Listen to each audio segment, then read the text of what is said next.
comprising 7 different nationalities and including 7 lone players. And a word at the end of the line for a man never short of words, Ian Holloway. And the presentation party retreats, leaving the stage set for the national anthem to be sung today by the Scottish soprano in bright sunlight. Natalie Coyle has the responsibility.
Looking at its very, very best. The Crystal Palace, a 5th Championship playoff final. They've won 3 of their previous 4. Watford appearing in this showpiece for the 3rd time and so far boasting a 100% success rate. To the teams then, Ian Holloway names the same lineup that won the 2nd leg of the playoff semi-final at Brighton. So Wilfried Zaha, scorer of both goals at the Amex, makes his farewell Palace appearance before departing for Manchester United. The major absentee is 31-goal top scorer Glenn Murray, out with a knee ligament injury. Veteran Aaron Wilbraham again deputises, even though he's gone 22 games without a goal. Of this team, only goalkeeper Julian Speroni has played for the club in the Premier League before.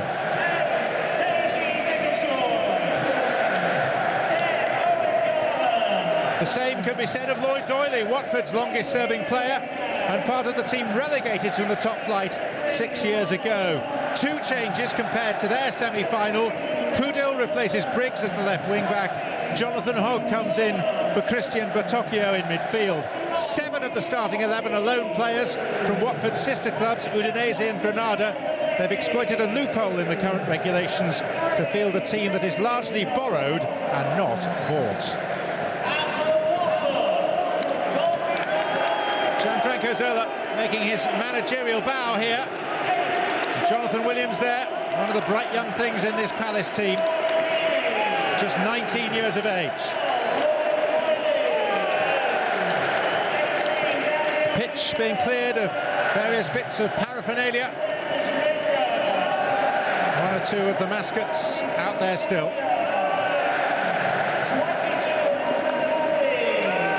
And 2 days on from an enthralling Champions League final between 2 German clubs. This famous arena has a very different feel to it today.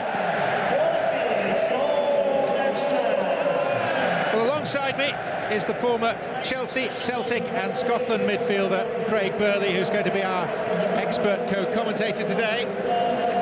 Craig, the bookmakers say that Watford are marginal favourites. They finished 5 points and 2 places above Crystal Palace. Is that how you see it? I think it's difficult to pick out a favourite on a day like this, John, because I think nerves will play a part. That this is not just about getting through. This is a life changer for these players, and I think that's how important it is. It's about changing the lives of staff, of you know, the young players, of the experienced players, and so therefore it's difficult to tell. Palace didn't finish the season particularly well, but Ian Holloway's result away at Brighton was an absolutely fantastic one. He's been here before. He's not always been successful, but he knows how to get the job done. It's all a bit new for Gianfranco Zola, but he's got the playing experience.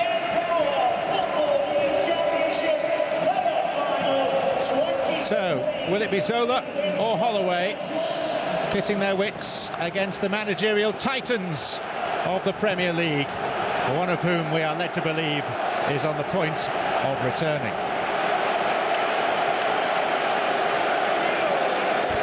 More than 9 months ago, these teams met at Selhurst Park on a similarly bright opening weekend of the Football League season. 2 goals in the last 3 minutes gave Watford a 3-2 victory, and they do start here as the slightest of favourites.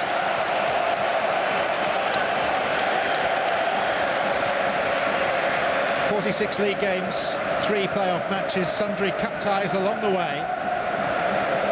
And a season's work is distilled down to this. A game conservatively thought to be worth £120 million to the winners, and described by none less than Ian Holloway as potentially transformational.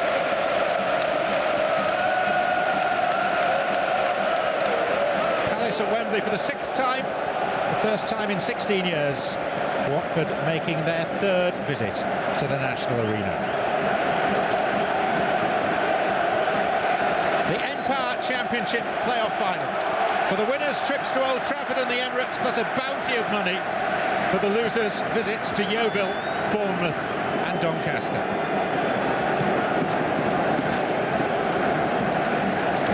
Immediately in the action is Daniel Pudil, the left wing-back. Now Alman Abdi. Shalabar, who's been borrowed from Chelsea. And too much on his pass for the Scotsman, Anya, who occupies the right flank. Shalabar playing in front of his possible manager next season at Chelsea, if, as expected, Mourinho is confirmed in post.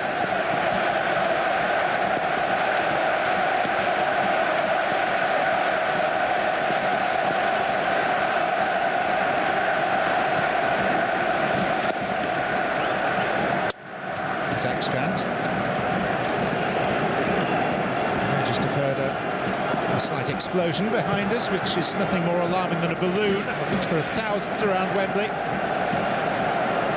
There's Pudil, back from Vidra, and Daniel Pudil couldn't get clean contact on it.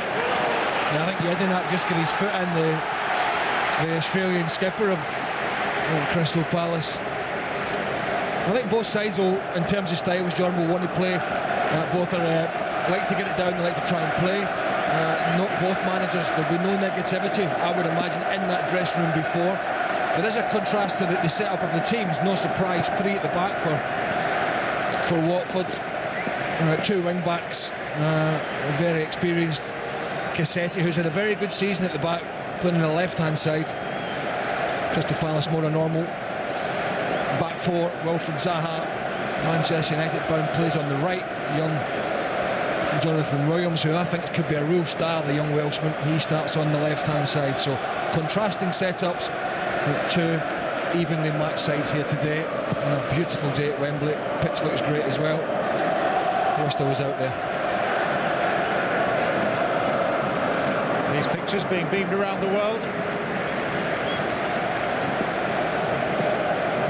May be a game in theory from the 2nd tier of English football, but it's all about earning a passage to the glitz and the glory and the hard cash of the Barclays Premier League. And before we can go any further, some balloon popping needs to happen, both by players and ground staff. Well, we were here for the FA Cup semi-final when Millwall lost them. There was enough balloons in the stand that day, never mind on the pitch. So this is more I wouldn't say a party atmosphere, but just one really of hope. And both sets of supporters travelling in to Wembley today, to North London, the anticipation and the nerves and the hope, John. And the Championship's a great league, but going to Old Trafford, the Emirates, the Etihad, Anfield, Stamford Bridge, that's what waits these players, that's the carrot.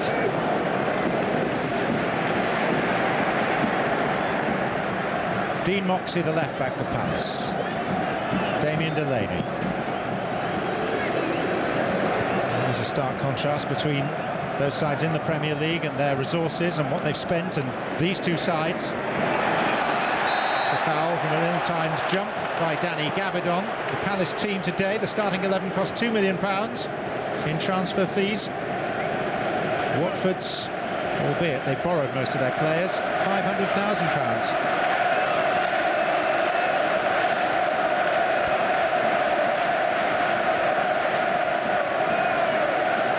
Cassetti is 3 days short of his 36th birthday. Deeney goes off in pursuit, and it's cleared by Moxey.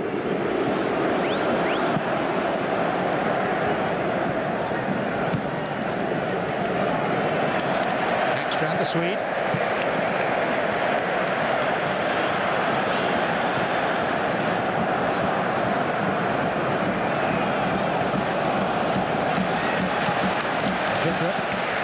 Using a hand or an arm to charge down the attempted clearance by Delaney.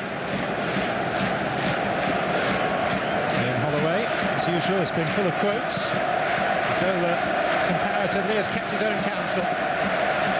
One English newspaper yesterday describing this as a managerial contest between Motormouth and Mr. Motivator.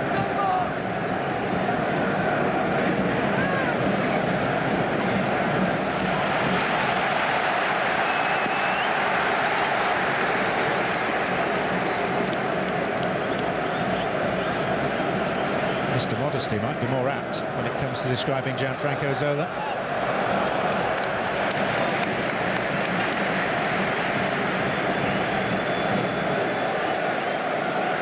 It's a farewell appearance for that man, Wilfried Zaha.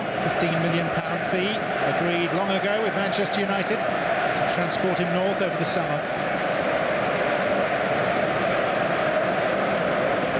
One of Sir Alex Ferguson's last signings. It'll be interesting to see how he copes in the pressure cooker of Old Trafford and the Barclays Premier League. And I think a few looked at, some thought about it. Manchester United acted. He'll want to, for sure, give Crystal Palace a present on his farewell appearance here today. I think the worry you would have for Palace when you look at Noel Glenn Murray and 31 goals, the disparity between him and the rest of his teammates, John, nobody else in double figures. That's a huge gap. That's a huge reliance on one individual to get you into this position in the first place. Armanati. Excellent. It is a controversial policy. Watford's recruitment of so many loan players, 12 in all. The vast majority from the two clubs also owned by the Pozzo family, Udinese of Italy, the Spanish team Granada. But it was born of necessity because Watford's previous owner, Lawrence Bassini, was judged guilty of some financial misdemeanours, which the club have been punished, and they can't effect any new transfers until September. So, as things stand, unless the authorities relent, they will start next season with just 14 players of their own. In terms of the loan signings this season, I know it has caused a lot of consternation here in England. They haven't actually done anything illegal, have they? So therefore, there's no issue for me. Well, they've used the distinction between foreign players and British players. You can have 5 home-based loan players in a match-day squad, but no limit on foreigners. I think it's after it just catches young Williams. Neither side really taking the game by the scruff of the neck at the moment, just sort of sizing each other up, having a look. Don't want to leave any gaps at the back. See who's dropping into which hole. Our wide players tucking in, our full-backs trying to get forward. Garland's headed down. Here's Wilbraham. And now Joel Ward. And Zaha spinning away from Hogg. Wilfried Zaha eventually running out of room. But a glimpse of what he's about there. Yeah, but absolutely, I couldn't agree more. He just, as the game rolls on, he has to, Crystal Palace fans, Ian Holloway will want to see this, but I think he's just going to make sure the time is right when to deliver it in and not to overcomplicate it. He just overran that by half a foot or so.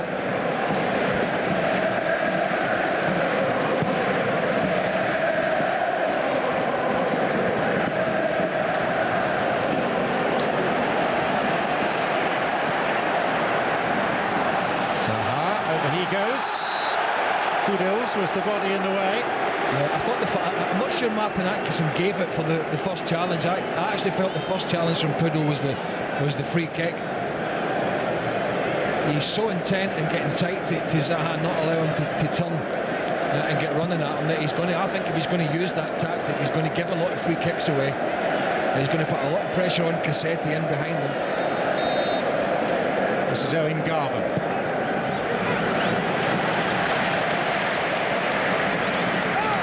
Almunia underarms it out to Lord Doyle.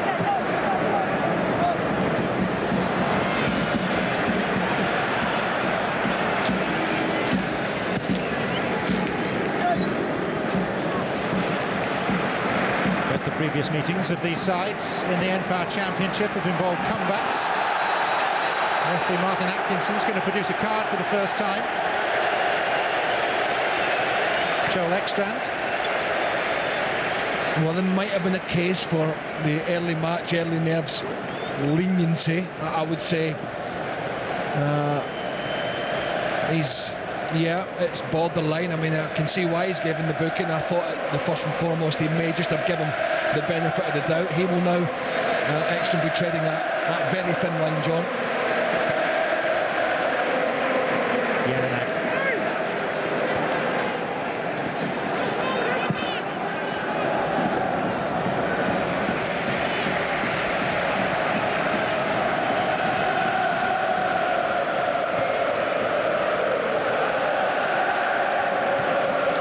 Ward.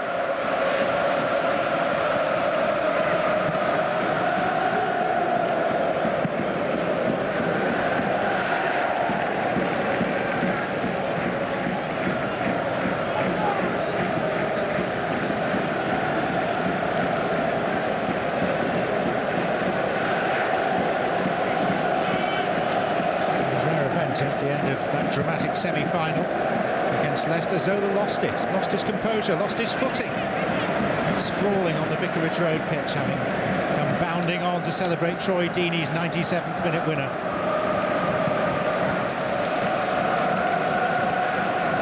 And that stemmed from a saved penalty at the other end.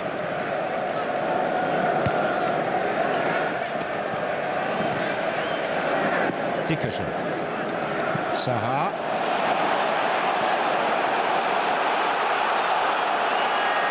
Pity about the pass, because what went before was good. Yeah, he didn't need to try the pass, Johnny. If he could have kept running there, he had the space to drive into it. It was just his decision making. Deeney looking for Anya and finding only Moxie. It's a Watford throw. Watford 6-4 on with the bookmakers here in England.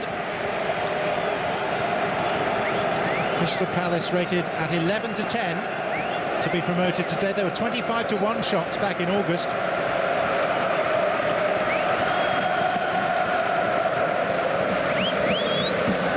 Doyle, Watford's longest serving player. It's a good ball. And it brings a corner after the player making the run. Yeah, I thought Moxie, the left back, just got dragged out of position here to the ball. Just there, and that allowed him to get in behind. A lovely ball reversed by Doyle there. And again, it's the skipper Jedinak getting back in, John. Just the two big strong midfielders in there for Crystal Palace. Dickerson and Jedinak will just look to sit in front and give them that protection. They might need that today. Vidra's corner out by Gavagon. There's Anya.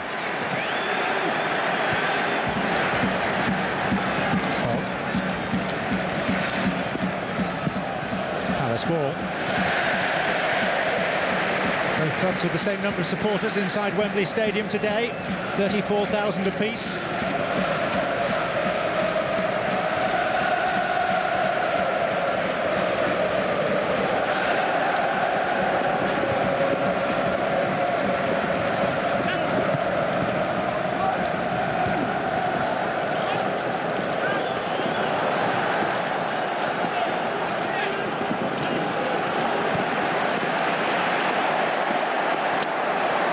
Ward.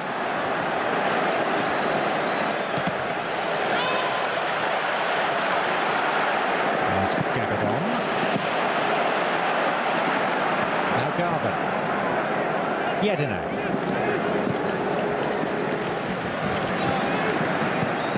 Williams.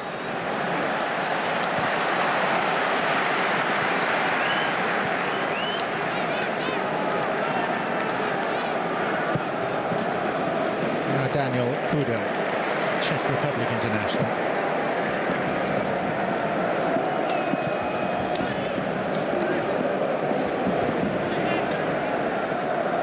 Watford's front two, Deeney and Vidra, plus their attacking midfielder Abdi, have contributed 54 goals to the cause this season. There'll be a brief stoppage here for an injury to a Palace player. I think it's Dickersure that's down.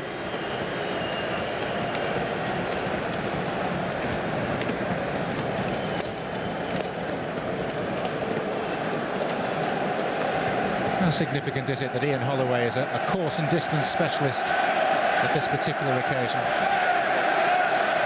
Only if he could get his boots on, I would say, because it is a very difficult, pressurised atmosphere to gauge how your players are going to cope. And I mean players that have played all year for you.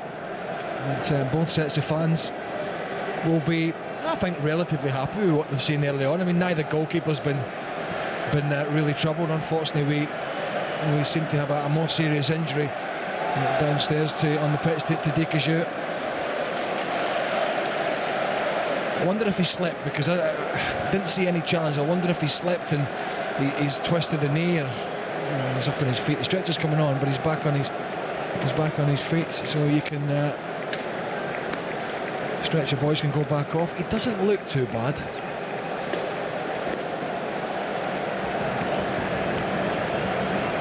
There are plans afoot to make a change on the Palace bench. Suggestions that Stuart O'Keefe will be the chosen one. Ian Holloway just waiting for final word of the South African. He's being consoled by Dean Moxey, which suggests that he won't be able to continue.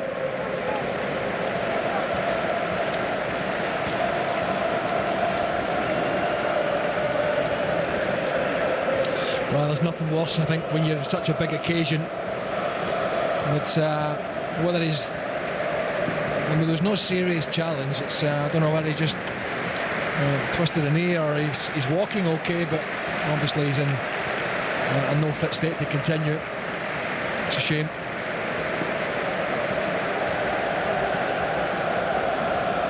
Well, one man's disappointment is a big opportunity for another. 22-year-old Stuart O'Keefe, a midfield player signed on a free transfer from Southend United.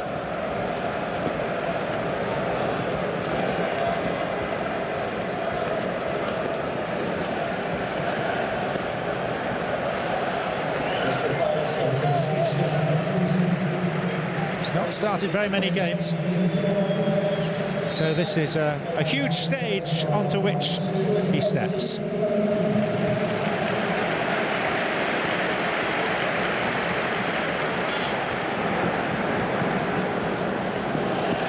Zaha. We're hearing a calf problem is what has forced Dickersure off.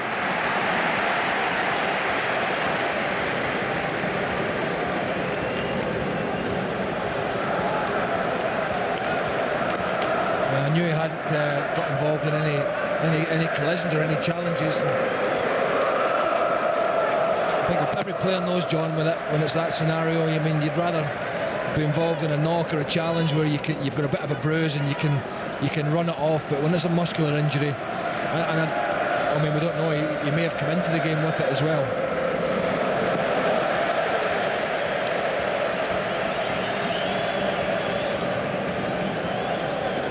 Aaron Wilbraham, who played belatedly in the Premier League, the age of 32 last season for Norwich City.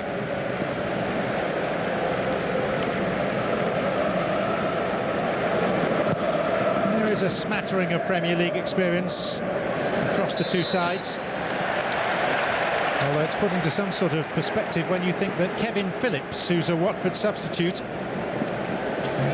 approaching his 40th birthday, has played more Premier League games than all the others involved in this final put together.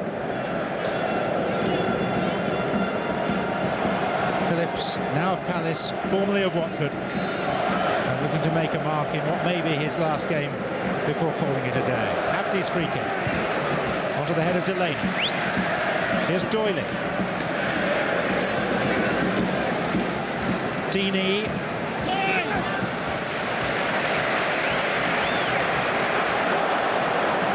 Zaha.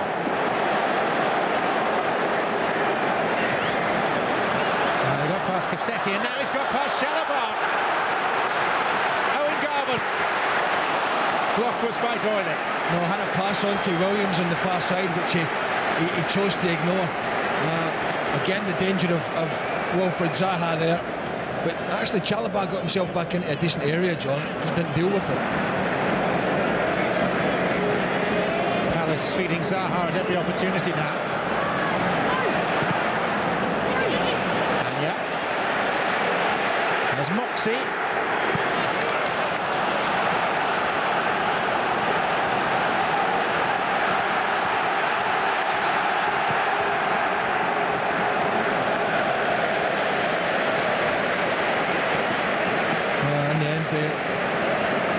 Doyley deals with it well.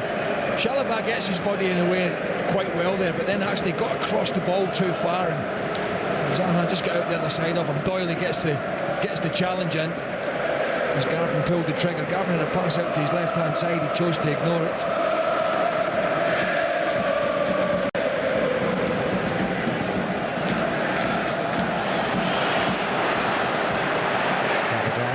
And now Jedinak. Open space available to Wilbraham. Zaha sprinting into the middle. Poor ball in the circumstances.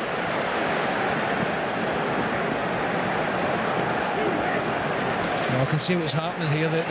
Because they're playing wing-backs, Watford, especially the left wing-back, Puddle's pushed so far on.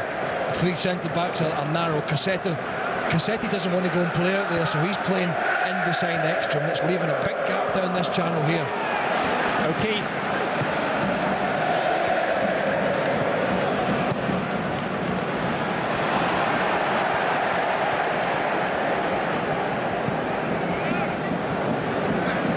And Danny Gavin plays it back.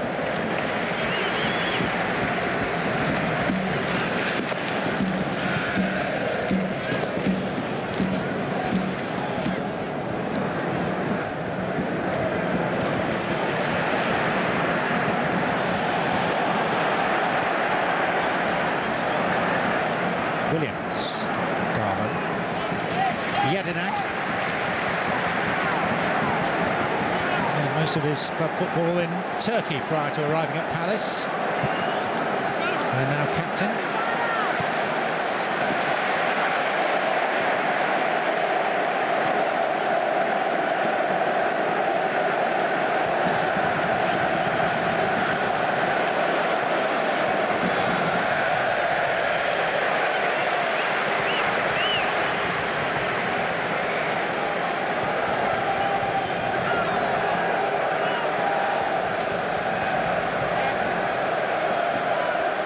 '27th season of the playoffs.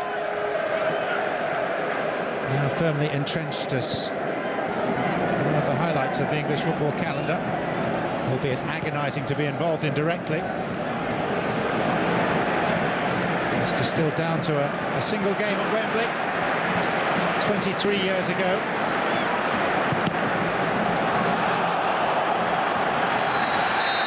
And here in the 2013 version, of which we've had a quarter, 0-0 and a Watford free kick.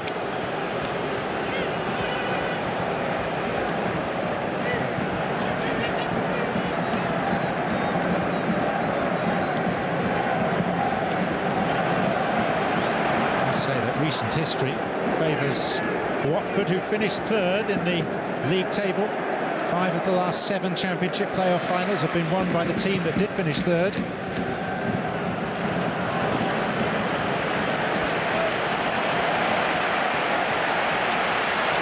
Stuart O'Keefe, Joel Ward, Wilfried Zaha.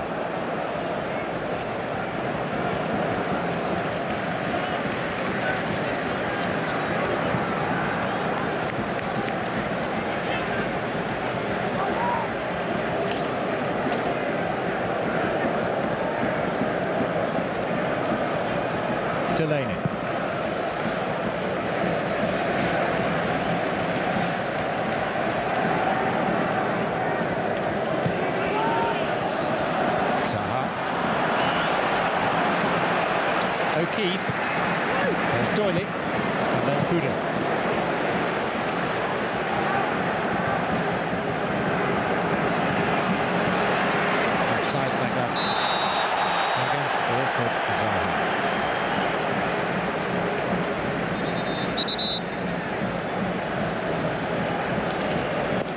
Yeah, definitely just coming back from an offside position. A good yard and a half. You know, just for good measure. He gets clattered by Pudo, the Czech defender.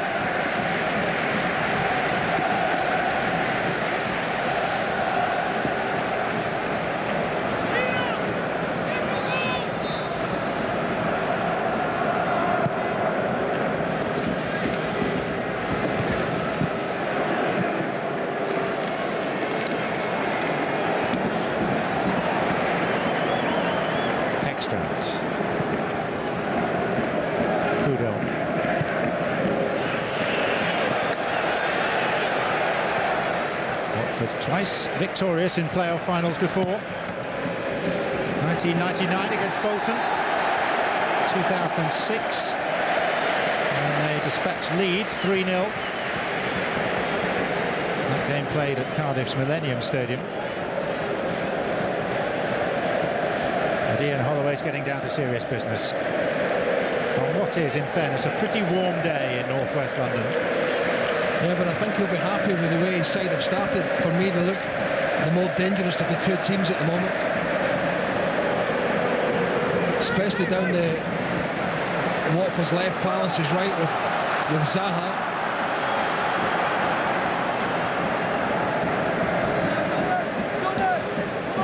Chalobah.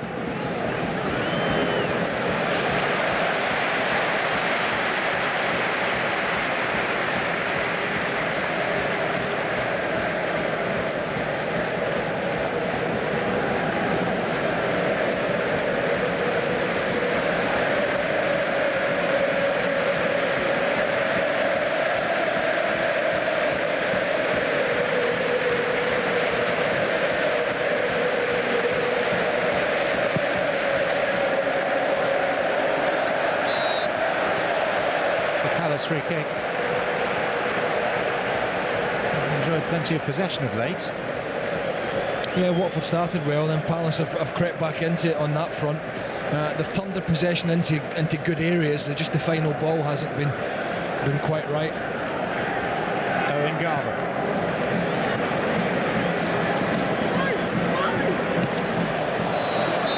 It's up for offside anyway.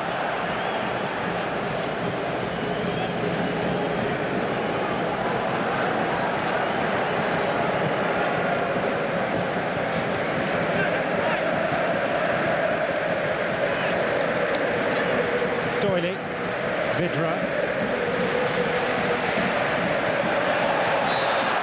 Yadinak's going to be penalised there.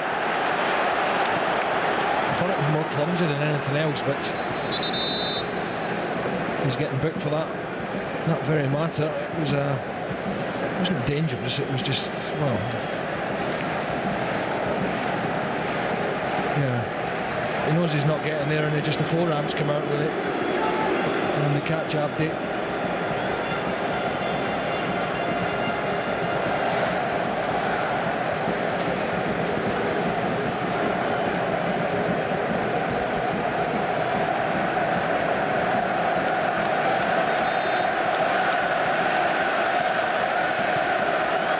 Here's Ekstrand.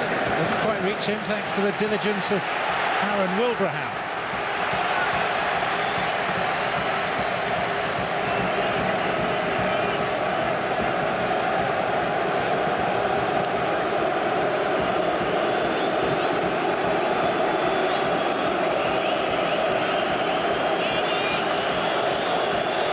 So Abdi with this. Ward helping out Speroni. Doyley. Deeney.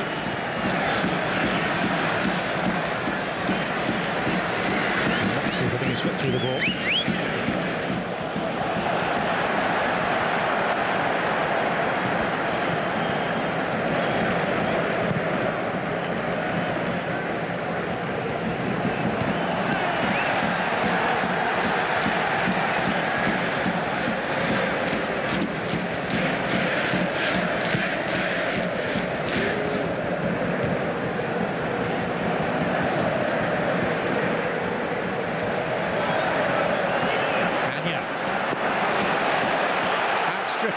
Moxey. Across comes Delaney and times it well.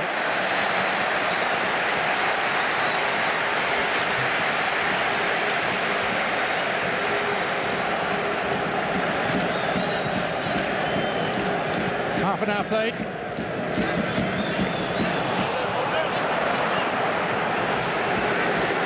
It's Pudil, Hogg, Deeney. They didn't retrieve it. Well, after just been booked, Jedinak might be a lucky boy. I think he's leading with the arm again in a challenge round about the edge of the box.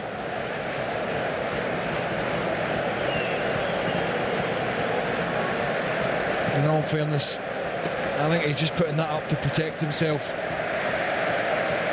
But you take the risk sometimes. I don't think it was an elbow, but he'll have to be careful.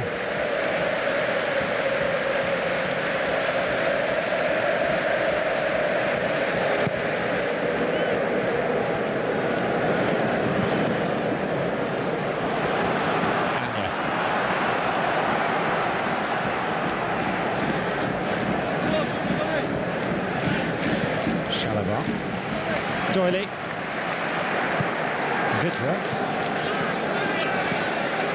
underway by Moxey. And these sides met the opening weekend of the Football League season in South London. Palace led 2-1 with 2 minutes to play. Watford won 3-2. And then at Vicarage Road in February, Watford led 2-0 inside quarter of an hour and it finished 2-2.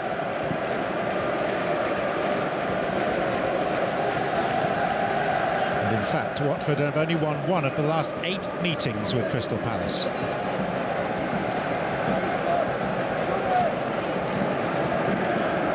that was that game back in August at Selhurst Park. Delaney. Ekstrand. Anya.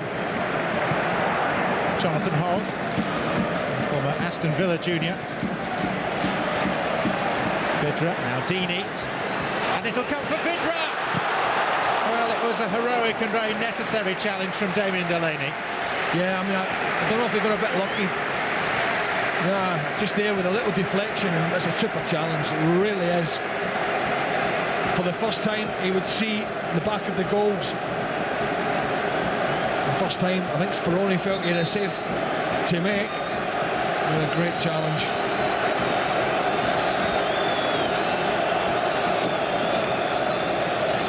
Vidra just requiring a minute or two to compose himself and to restore his left boot.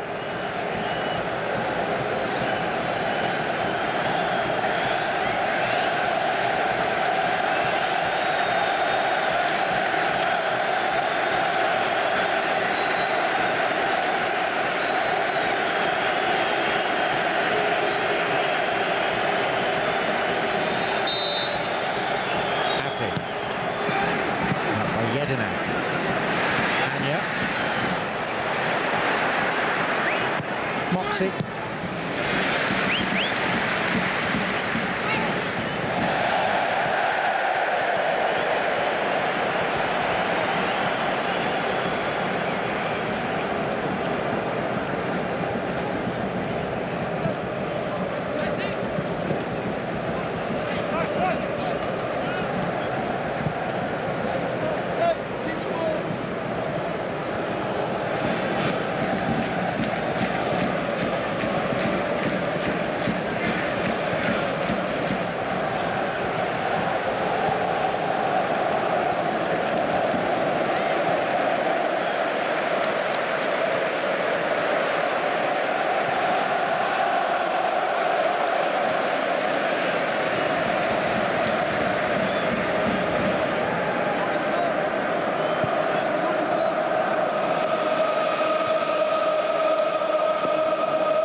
O'Keefe.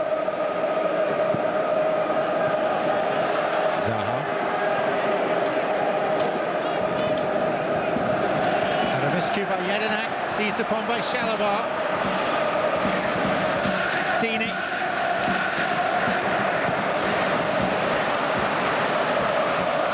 Vidra.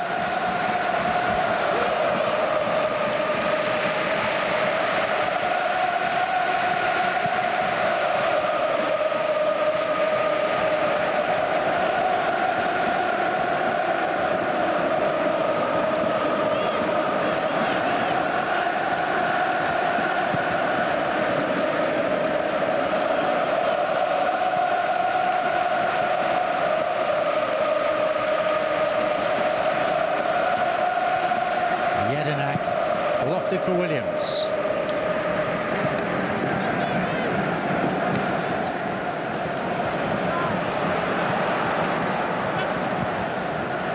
Jedinak. With this watched by some fairly stellar names amongst a near 90,000 crowd. No surprise to see Sir Elton John here, supporting his beloved Watford.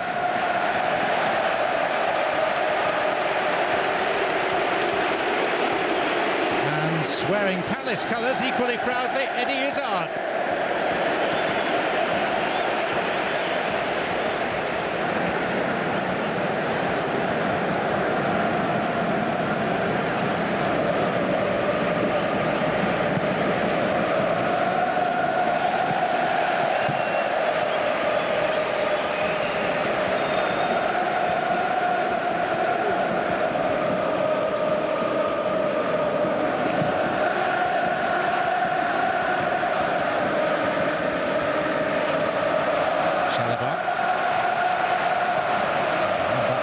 Briefly, this is Hogg.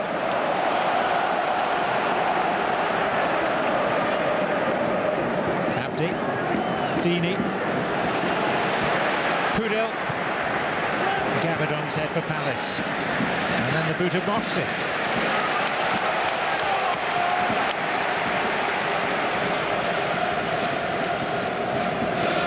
Vidra just feeling a knock or an injury of some sort. Shalabar.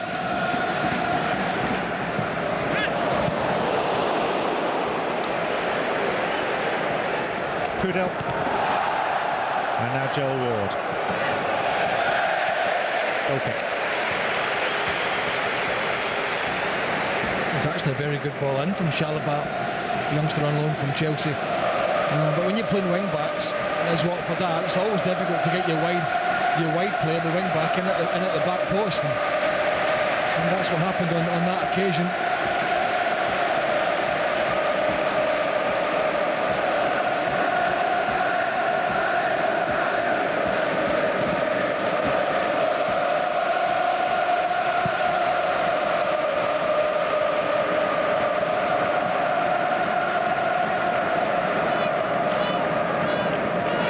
Saw his route to the keeper cut off.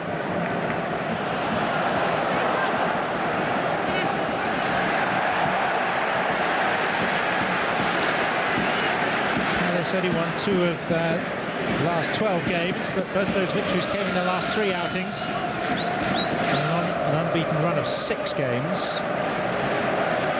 Watford just 4 wins in their last 12. So neither of these sprinted across the finishing line at the end of the league campaign. I think with Hull faltering towards the end, there was a missed opportunity for Watford to do it automatically, which of course did go all the way down to the last day of the championship season. Williams goes over, and Martin Atkinson is very well positioned, to say nothing doing. Yeah, fell over his own feet. Good referee, Martin Atkinson, very experienced, was right on the spot. Wilfried Zaha.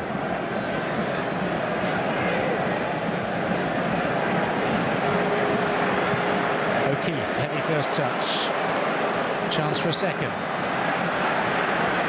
And away, safety first by Doyle. Still waiting for either keeper to have to make a genuine save. Jonathan Williams.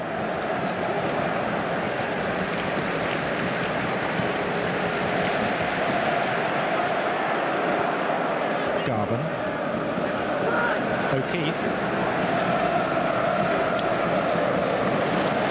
Just eluding Zaha.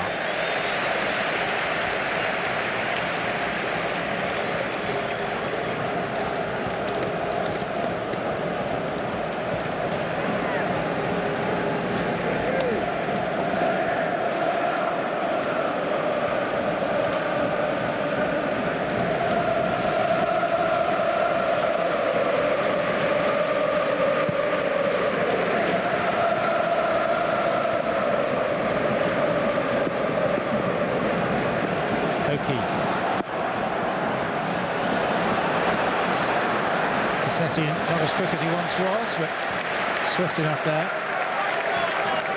The 36 on Wednesday, the former Roma defender who won 5 caps for Italy.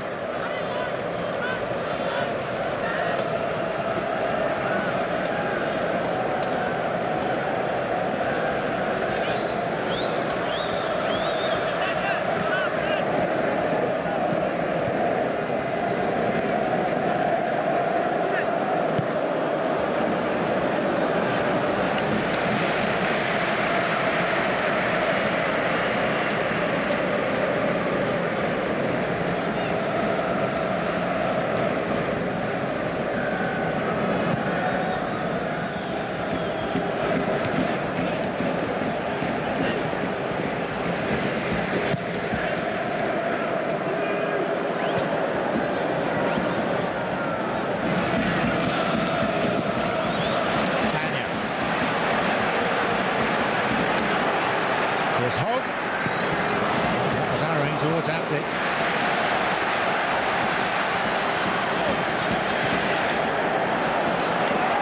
Kudel. Dini.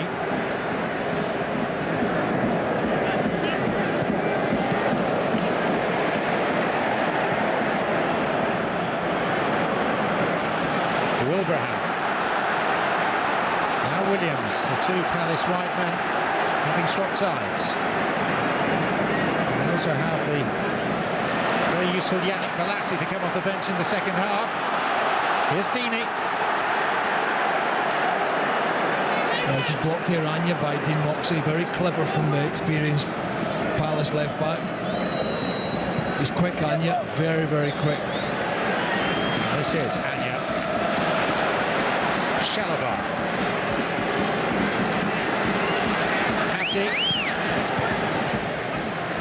And it comes off Moxie for a corner kick.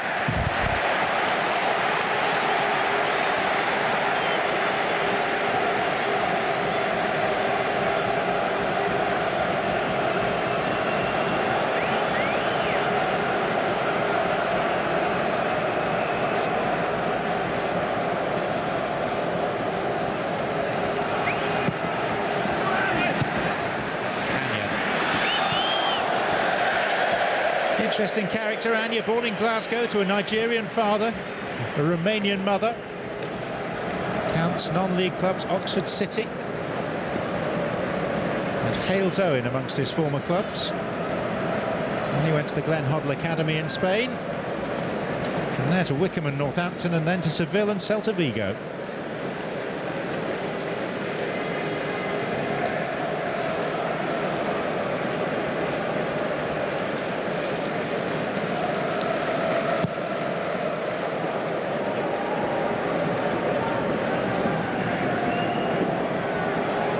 Wilbraham.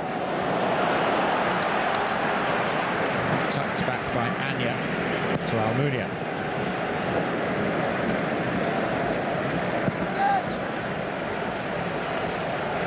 So, Craig, if you were writing your summary of the first half, what would it contain? I think a bit disappointing in terms of the goal-mouth action from both sides. I can understand the trepidation at times, maybe the odd pass here and there because of the nerves and the expectations, but you know, I think from Palace's point of view, they look a little bit sharper in possession at times, and if they can get they need to get Williams. For me, if Palace are going to win this game, it's going to come via Williams or Zaha, and they need to get those two into a position or possessions where they can influence the match.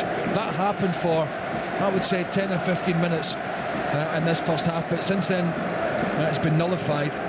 Watford seem to have a problem with Vidra, who's not moving too well. And from Watford's point of view, John, I think they need to get the wing-backs into the game more, because that's where they get their natural width. And we haven't, I mean, they've kind of nullified each other.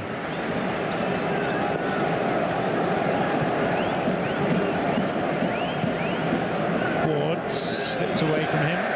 Fourth official appears. Neil Swarbrick with the board.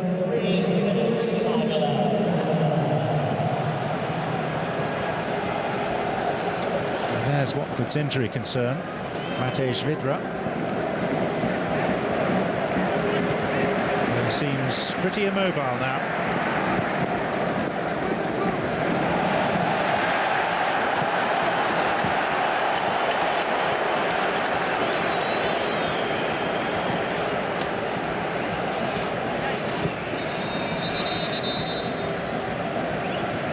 The referee is wanting those balloons to be dealt with again.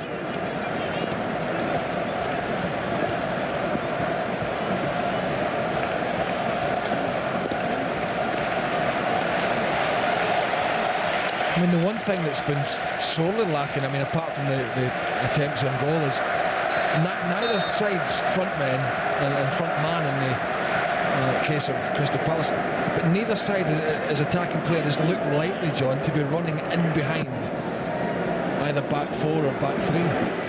Everything's been sort of in front or in the middle, and it's sort of stifling the game a little bit at the moment. So is that too much caution?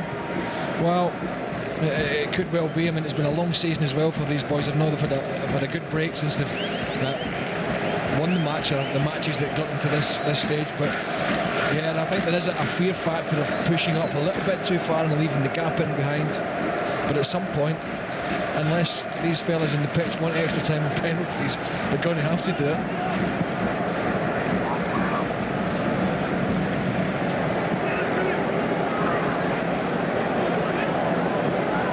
Two Championship playoff finals have gone all the way to penalties. It's not happened for 11 years.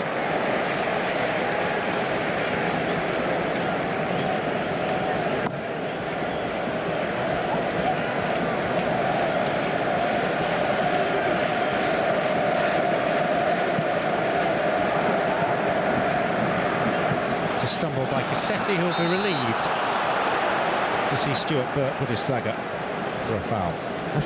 I thought initially he'd stumbled over his own foot and lost his footing on the surface of the Wembley pitch. Obviously not.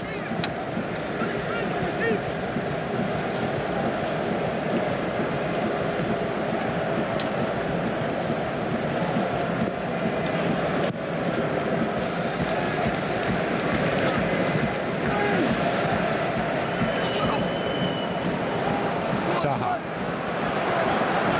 Final moments of the first half, which he is occasionally illuminated. There'll be no more opportunities this side of half-time. That's the whistle. And we go off with neither side having fashioned a goal-scoring opportunity worthy of the name. Occasional flashes from Wilfried Zaha. Watford with an injury concern over their leading scorer, Matej Vydra, who limps from the field of play. They'll have a decision to make on him. Crystal Palace lost midfielder Dicajou to injury, only 18 minutes in. And that's really all there is to report. A great deal of tension, perhaps rather too much caution, at a half-time score at Wembley Stadium of Watford, and after only 18 minutes, Dicajou of Crystal Palace. A prize, an enormous one, a place in the Barclays Premier League come August, and all that goes with it. Martin Atkinson, the referee, blows his whistle, and away we go. Crystal Palace in the blue and red, attacking the west end of the stadium, in which their 34,000 supporters amassed. Here's Moxey, the left back. The ball out of Jonathan Williams.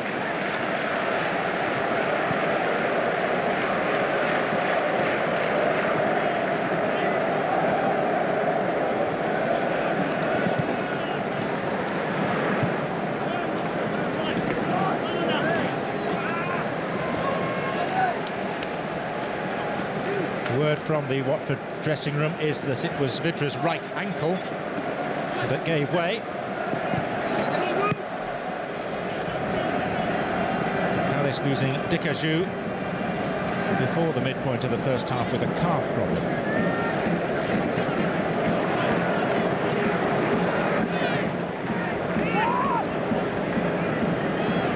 Williams.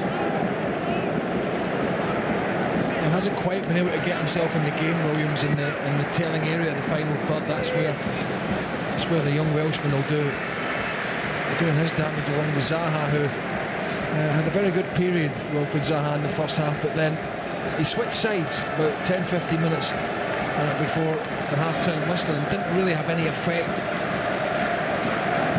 on the left-hand right-hand side, so he's gone back to where he initially started the game on Palace's right, which I think would be more beneficial for him, because the two defenders on Watford's right-hand side, Anya and Doyle, are two of the quickest players on the field, John, and I think that will nullify him to some extent.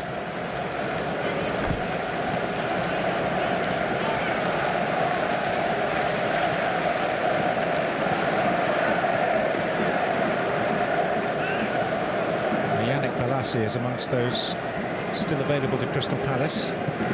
Dikaju, a rather downcast figure on the Palace bench. Jedinak.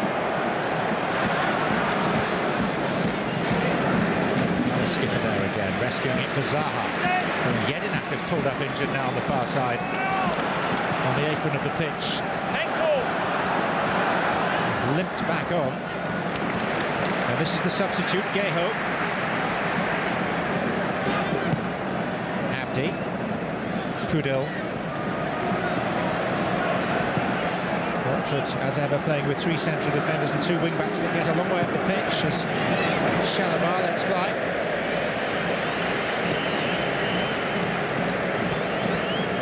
Well, certainly Palace won't want to lose that. Well, neither will Watford by that extent. It's watch that shot from quite a speculative distance. They won't want to lose any more players early on, because the longer this game goes on, with potential extra time, then both managers are going to need all the substitutes that they can get. Both have two left. They want to keep those up the sleeve. Wilbraham.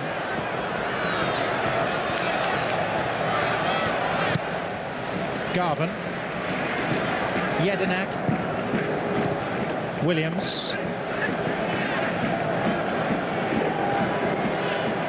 Stuart O'Keefe, the man who replaced the injured Dikaju. Garvan. Now, Abdi. Swiss international. Troy Deeney. It's a good ball for Jonathan Hogg. And Abdi. Blocked was by Delaney. Yeah, I think both Hogg and Abdi could have taken it first time, but taking the touch and then the lay back, that just allowed the Palace defenders to get back. There's two balls on the pitch here. Still two balls on the pitch.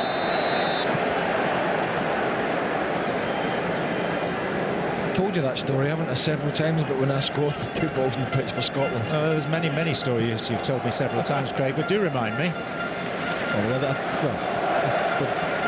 I want to repeat myself. I scored for Scotland when there was two balls on the pitch against the mighty Faroe Islands. Did it count? Of course.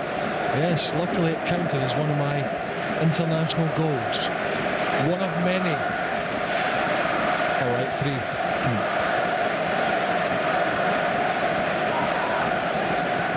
Luckily not spotted in Aberdeen that evening.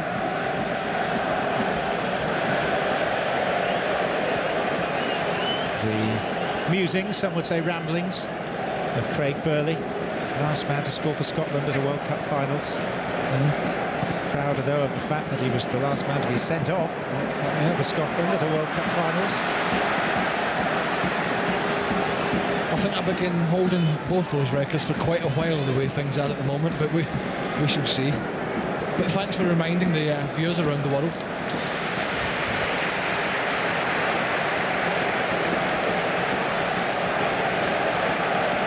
Desperate for Scotland to get there again, John, just to try and get me out of that, but it doesn't seem to be happening. There's no goals on the Scotland side at the moment, and there's no goals here either, and the Palace on the front foot again. Ward. Zaha.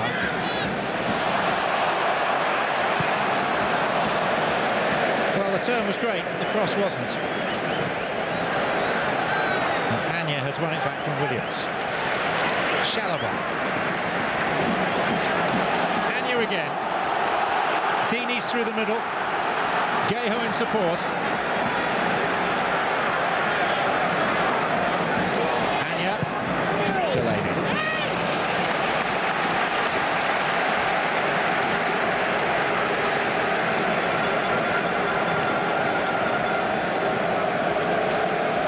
Jedinak.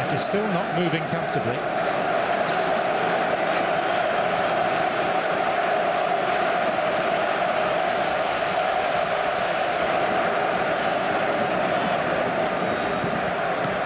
Doyle. Og. Abdi. Pressurised into error. Jedinak. He too gives it away to Dini. Abdi. And it skips through to Speroni. Yeah, it's all a bit rushed from the players, both sets of players. Dini there, and just that ball was far too much pace in it. But the cross from Zaha down the other end a minute or so ago after some great skill, but just rush that pass. Zaha down. It's free kick. I think Cassetti knows what he's doing there, John. I think that's an experienced 36-year-old Italian defender who just makes sure he catches the young upstart, the potential superstar of the game in years to come. I've seen that 100 times. I've played with them. I know how they act. I know the mentality. Owen Garden. It's Delaney. There's Wilbraham. And Almunia still to make a save. Same can be said of Speroni at the other end. Gayo, nice ball. Daniel Prudhomme.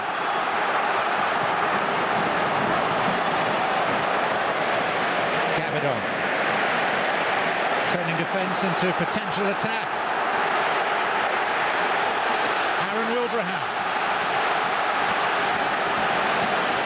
Now Owen Garvin. Impetus has gone now for Crystal Palace. Watford back with men in position. And all the threat dissipates.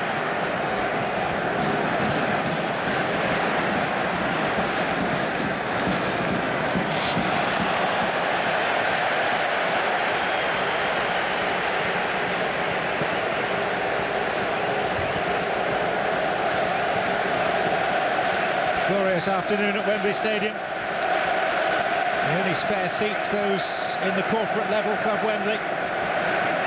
Both ends of the ground packed with genuine supporters of the teams. And vying for the right to start the new season in the Barclays Premier League 82 days from now. If you get a slightly longer summer break, 2 weeks less for Football League clubs. Down goes Williams, and through it goes to Almunia.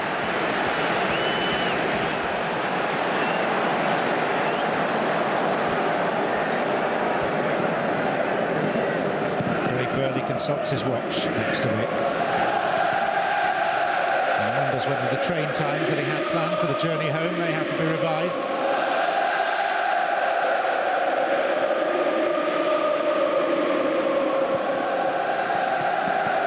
A long time since one of these games went to extra time. More than 10 years. Garvin.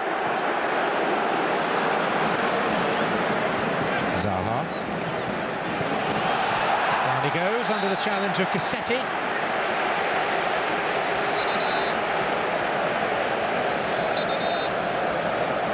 Well, I think it is starting to open up the game. It's getting a bit more stretched.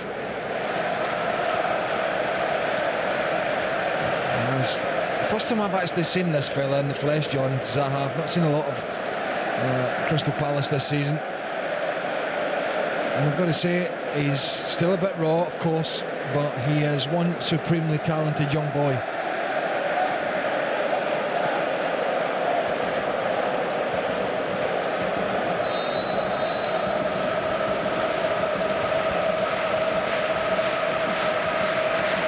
Ward.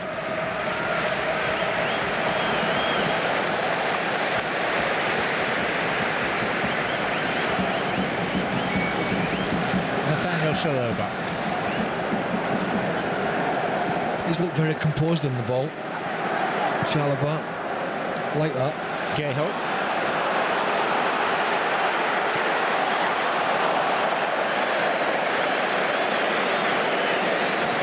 Yeah, just the tricks in between here. Had options. spun away from Jedinak pretty well, he's still not moving well at all, the Palace skipper. A rather tame shot in the end.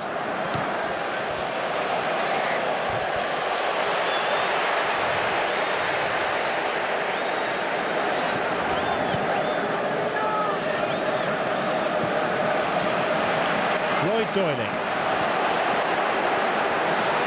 And yet Doyley doesn't usually get that far up the pitch.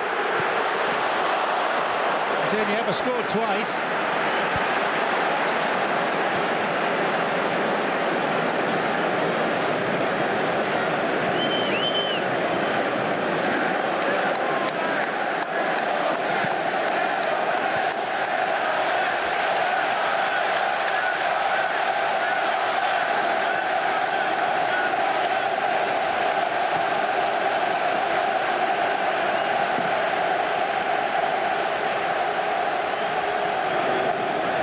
There, Gianfranco Zola, who was involved in the first game at the new Wembley back in 2007, assistant manager to Pierluigi Casaraghi of the Italian under-21 team that drew 3-3 with England. Geho. A challenge there and a tumble, but Martin Atkinson said no. And Palace try and counter now. Aaron Wilbraham hasn't scored since August. Still hasn't scored since August and should probably have done rather better. It's a foul by Abdi. It's going to be a card. And then he's struck by the ball. And that leads to arguments and confrontations. O'Keefe and Hogg at it.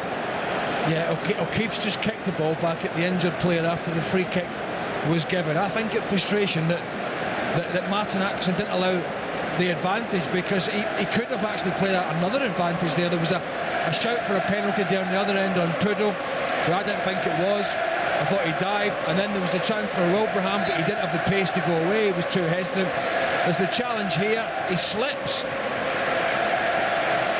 He actually slips, Abdi, and then he kicks the ball straight back at him. And it's not exactly going to knock him out, but it's not something that you could condone either. Well, Abdi is going to be cautioned. He's making the case to say, look, I slipped. But it's halted a very promising Palace attack. And I think Stuart O'Keefe may have to answer for his actions as well. Now you can lip read.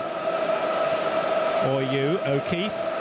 The words from Martin Atkinson, and he too. Yellow carded. Well, that was the best 45 seconds we've had in the game. Really starting to liven up. The penalty shout, which I thought was dealt with correctly by Martin Atkinson. The Wilbraham chance to challenge, he kicked the ball back at him. But I think a bit worrying for Palace that Wilbraham didn't have the pace to get away there.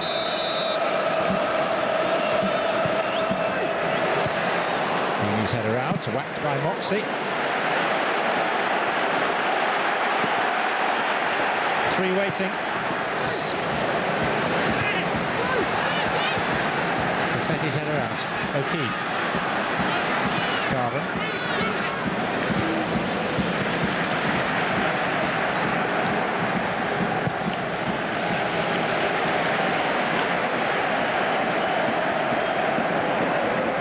Moxey.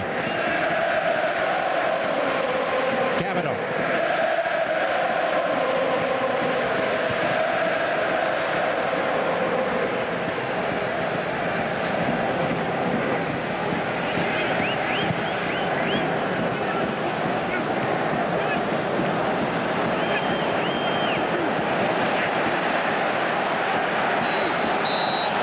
Free kick.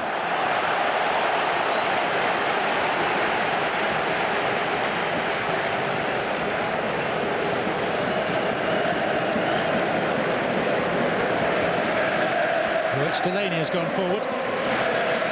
His former Ipswich teammate Garvin will take.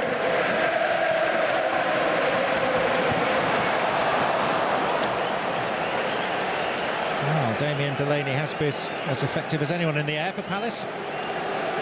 Yeah, just nobody rolling around the back here for that header back across. Only one person in the box. The Just to go back to the penalty shout of... I don't think there was much, if any. There was a little contact, but I thought not enough. I thought he was looking for it. And then that led to the break. Wilbraham, I've got to say, he bent his run beautifully, just peeling onto that right-hand side. He didn't then have the pace to get away, nor the confidence, I think, John, to take it on his right foot first time, rather than cutting inside. Take the strike, take the chance, work Almunia. And he did neither. That was a real opportunity for Wilbraham and Palace. And in this type of occasion, they're going to be few and far between.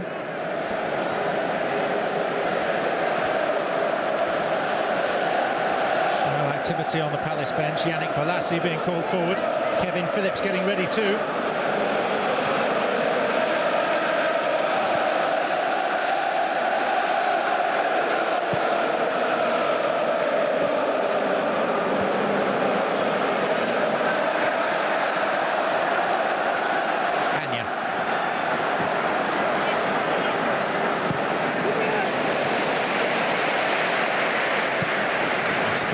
Looks upfield.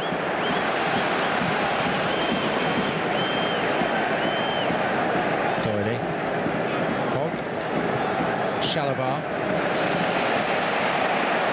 Jedinak. O'Keefe. Cassetti between Zaha and a chance. Troy Deeney for Watford. 20 goals this season. Even if he wasn't available for the first month, serving a prison sentence for a fray. Geho.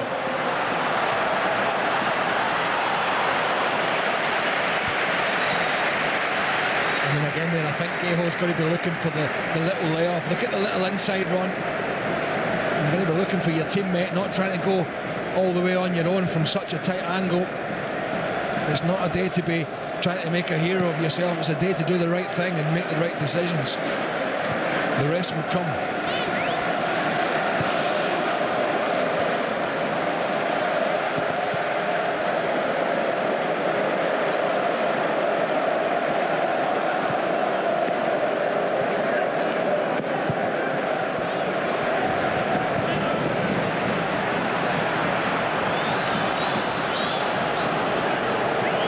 Zaha, faced by the veteran Italian Cassetti. Could have passed, eventually does. It's O'Keefe with a chance. Stuart O'Keefe so close to what would have been his first career goal. Yeah, he's actually grown in confidence, O'Keefe, since he came on. Lovely little drop of the shoulder there. Sucked in the defender, and a great save from Almunia. What a lovely bit of skill from O'Keefe. Oh, and he gets lucky, goes through his legs, doesn't it? Comes off his backside, actually. Manuel Almunia could have gone anywhere. 65 minutes it's taken for either goalkeeper to be called into serious action. Change for Crystal Palace. Off goes Jonathan Williams, and on, maybe for a last hurrah, 39-year-old Kevin Phillips appearing in this playoff final for the fourth time in a 20-year career.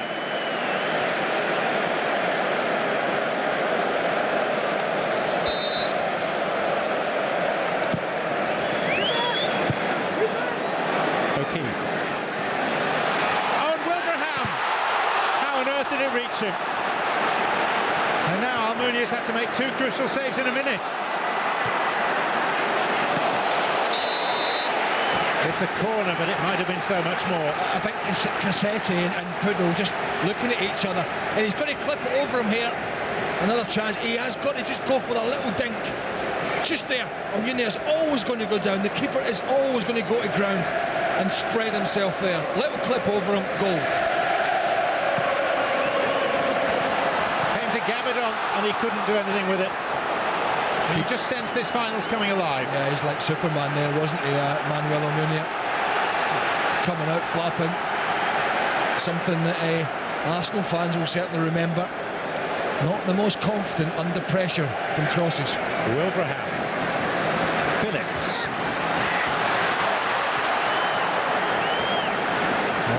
There was a hand used by the ageless striker. The referee didn't concur.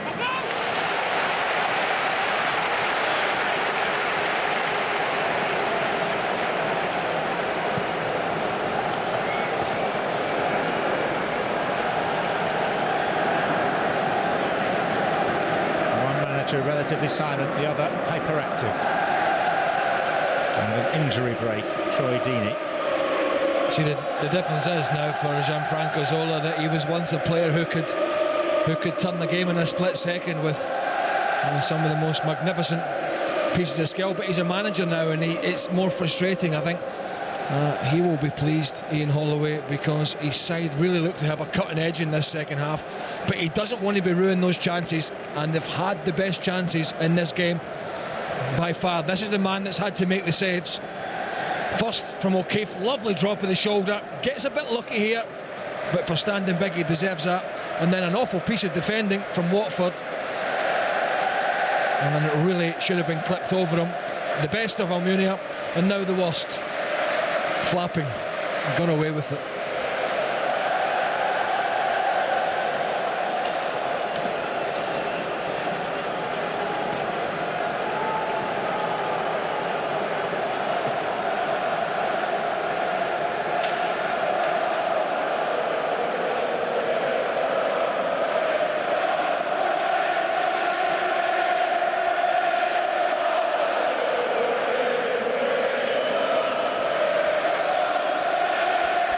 Zola returns to the bosom of his largely Italian coaching staff. It's only Alec Chamberlain, the goalkeeper coach, remains from the old regime. Shalabar, Abdi, Anya. Now some space for Jonathan Hogg if he can get there, and he did. And he comes all the way to Pudil. Shalabar, maybe the chance has gone now. Doyley, who appeared to be caught by O'Keefe, who not long ago was booked. Well, I think that's why Ekstrom's asking the questions. And in fairness, it's more Doyley hurdling the challenge than anything else. There's not an awful lot of contact, and again I think that's a decision that Martin Atkinson has got absolutely spot on, but I get the feeling he might have a few more decisive ones to make before this one's finished.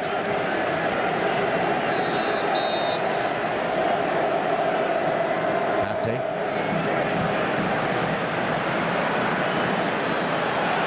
There goes Zaha.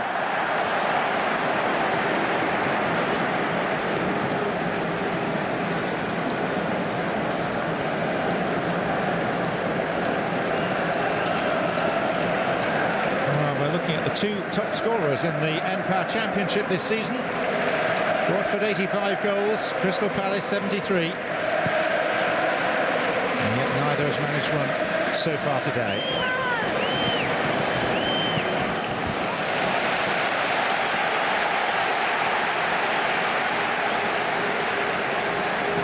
Just trying to look what Palace have done since bringing Phillips on. Obviously Kevin Phillips is not going to go and play down the left-hand side, but two strikers more or less now. Zaha.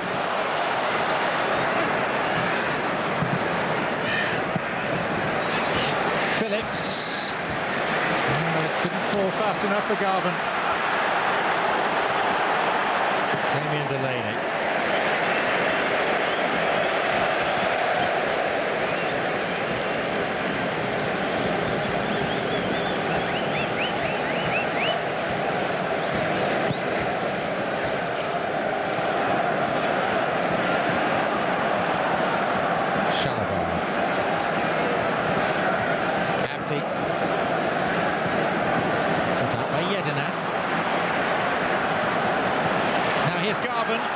Zaha's free outside him.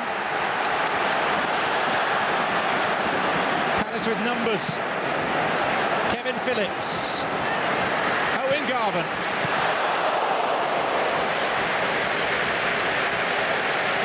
Again, getting bodies forward and numbers forward, which is important, I think, for both sides. just sent a little bit wide there, Wilfried Zaha. Just took a little bit of the impetus out of that foray forward, and then Phillips is always stretching for the knockback to Garvin. He then was also under pressure from a Watford defence that was allowed to sort of filter back in, and in the end the shot was sort of taken rather quickly.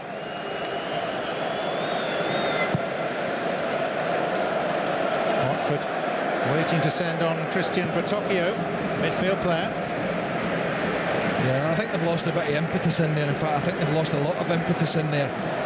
They need a bit of get up and go. Somebody can get on it and drive forward. And also the front pairing haven't really worked as a partnership so far. It didn't do so when it was Deeney and Vidra, and it isn't doing so at the moment for Watford either. They need a spark. Jedinak.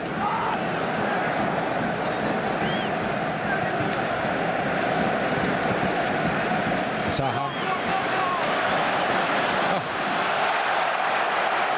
Still he goes. Glanced away by Doyley. Garvin. Phillips, and behind him was Ekström to clear. Jedinak failing to make sure.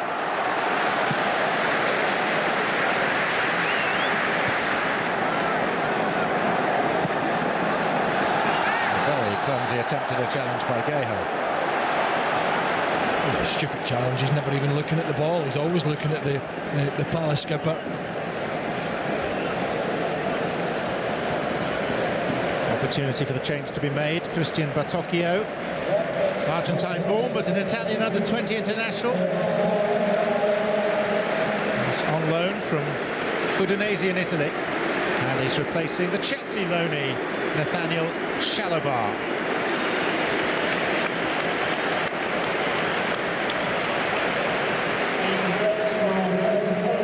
Whose likely future manager has been watching him from the shadows of one of the Wembley boxes today, Jose Mourinho.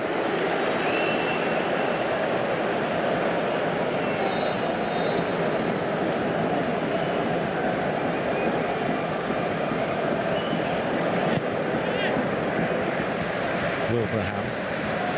It comes out for Daniel Kudo.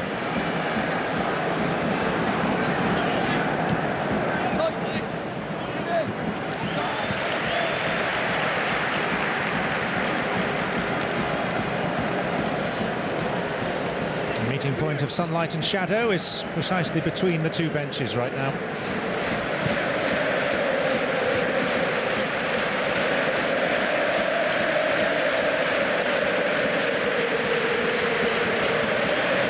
Still don't think Speroni's had a save to make, John. No.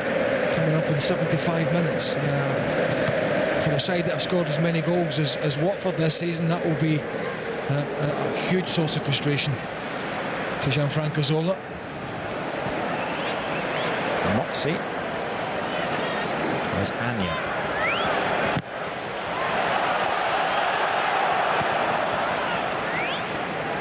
Abdi. Team with one remaining substitution available. This is Gayho.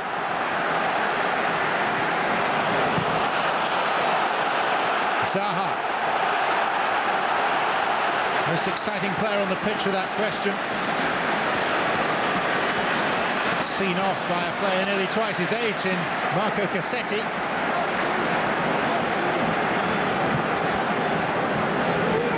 Delaney. Down for Moxie.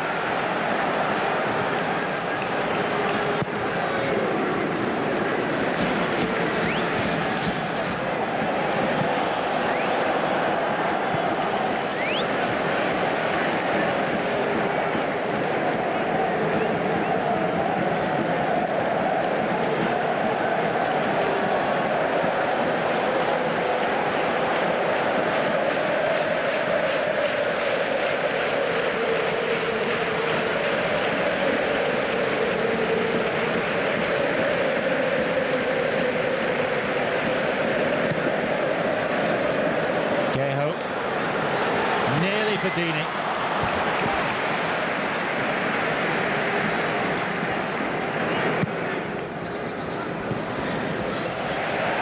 Attendance has just come through. It is marginally over 82,000.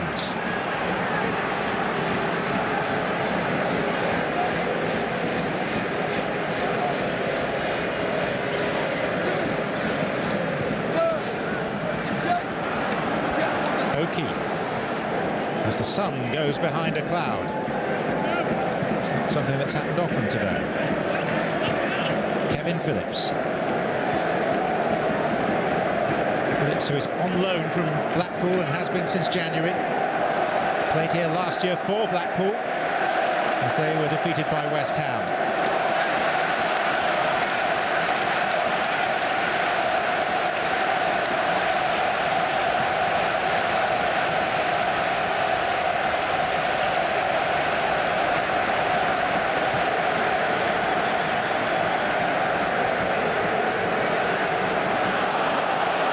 Phillips.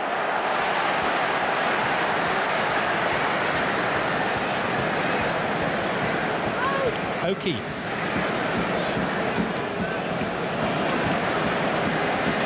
Zaha. Palace with 3 in the box.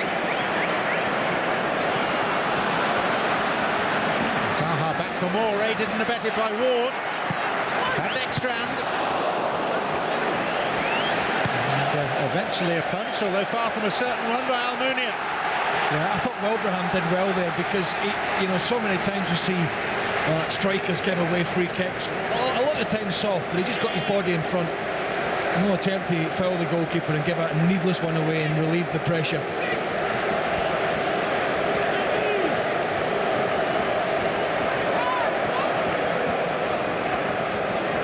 Garvan.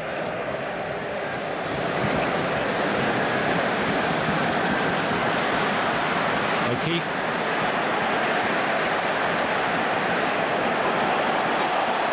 For Tokyo.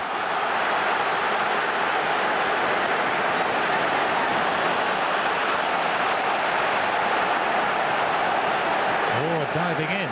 That wasn't a clever challenge there by Ward. He's lucky there. It could have been a lot worse. It was rash, to say the least. Well, we are coming to the end of a row of prestige finals, many of which have contained late goals. Ivanovic in the Europa League, Robin in the Champions League, Ben Watson here in the FA Cup final. And we're heading here towards the last 10 minutes of normal time.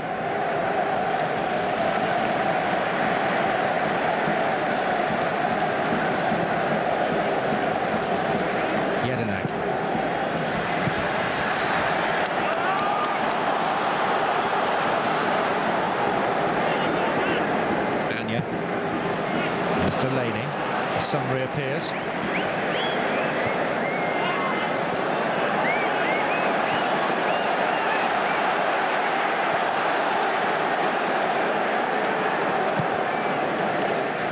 Joel Ward, briefly a Premier League player with Portsmouth before their relegation. Owen Garvan. And here's a chance for Wilbraham, but he's held off by the experienced Doyley. Still in play with Zaha. And Anya has the problem of holding him up.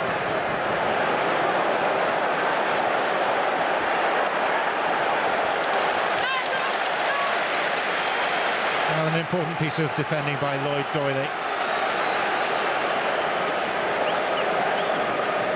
Wilbraham. It's Doyley again, but there's Garvan!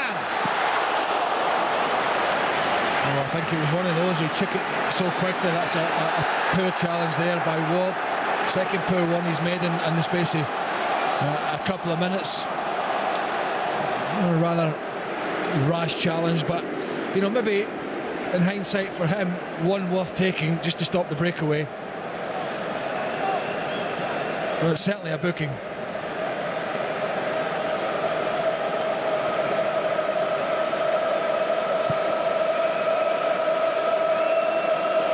I've just felt with that Garvan strike there, he took it so quickly that either side of Manuel Almunia, then he would have been struggling.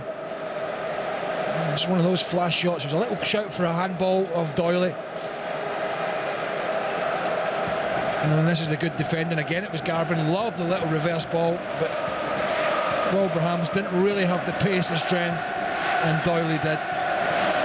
And that might be the difference at the end of the day, John, because for me, Palace have been by much the better side, created the better chances by far, have played the better football, but without the top goal scorer, without Glenn Murray, they really, at the moment, will be ruining the challenges, the chances that created.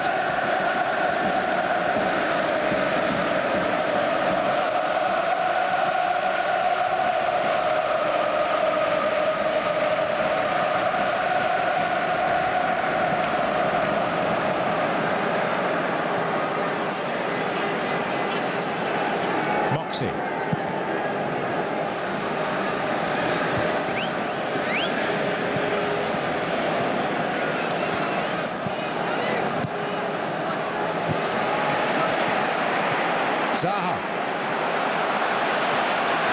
has enjoyed this stage. He's not finished yet. Here's Wilbraham! Oh, is it not their day? A super save, great save on Munya. You know, he has to adapt and it's by the feet. It doesn't matter. I mean, I think even the Man United players are going to be excited by this. Wilfred Zaha when they see him on the training ground. He's the best player on the pitch by a million miles. And while Ian Holloway is, you know, they've played so well, the boss in this game, but they cannot breach that man's goal at the moment. One last change by Crystal Palace prior to the corner. Owen Garvin's going off. And it's a Brazilian replacement, Andre Moritz.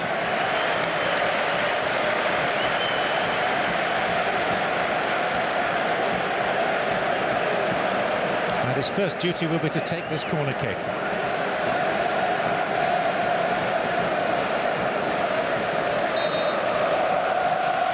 Moritz then. Phillips. Foul by Phillips. Yeah, I think again he was rather happy to give that foul away because it was a poor touch, and he was, I think, wary of a breakaway.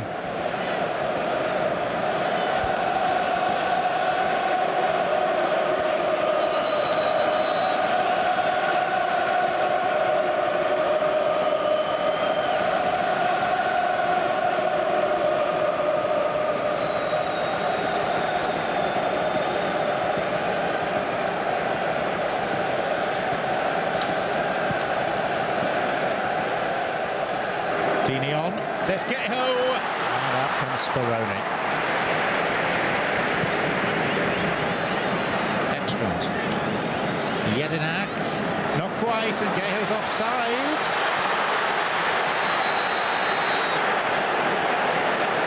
First thing Speroni's had to do for a while now. There was a little question mark whether it was a Palace player that nodded it back into the pathway of Geho. Anyway, Speroni did particularly well to get himself out a little sharpish. Wow, look as it came off Jedinak actually, and you know, that's one that has gone Palace's way. Well, it's Anya going off as the last substitution of this playoff final is made by Watford. Fernando Forestieri, 8 goals this season, attacking midfield player. Another on loan from Udinese enters the fray. Italian under-21 international.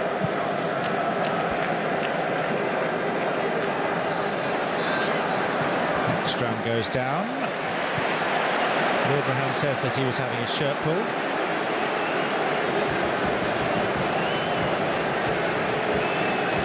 Watford are complaining that an elbow was used.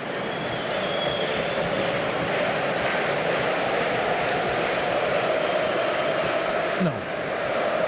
That's what you call, that's an arm up for leverage. That's not an elbow. The last players didn't jump with their arms down at the sides. I think it's part and parcel of the centre-half, centre-forward duel, which will never die from the game. and it's just something that the referee has to interpret. And again, I think Martin Atkinson interpreted that pretty well. I don't think his assistant got the last decision correct. It certainly helped Palace out, that's for sure.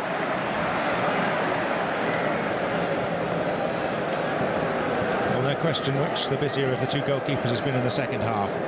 Speroni's enjoying the sunlight down that end. He's had one save to make that was offside anyway, but he had to come out and make it. He didn't know that at the time. But Almunia has been much busier. In fact, he's made 3 or 4 really, really good saves. Hogg. Forestieri. He went down in stages and didn't impress the referee.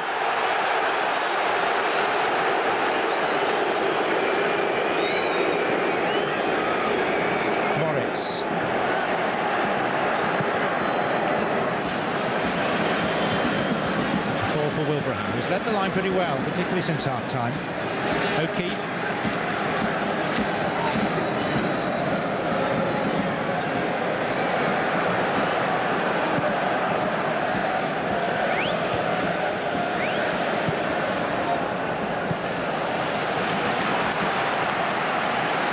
Abdi. Gayho.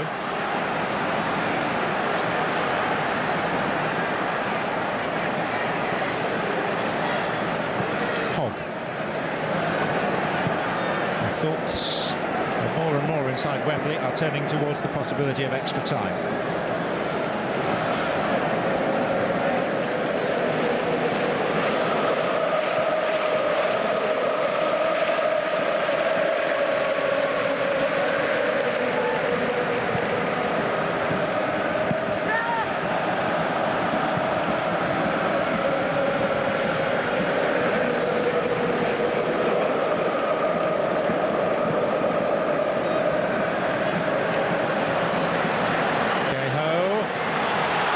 This is Batocchio and Dini.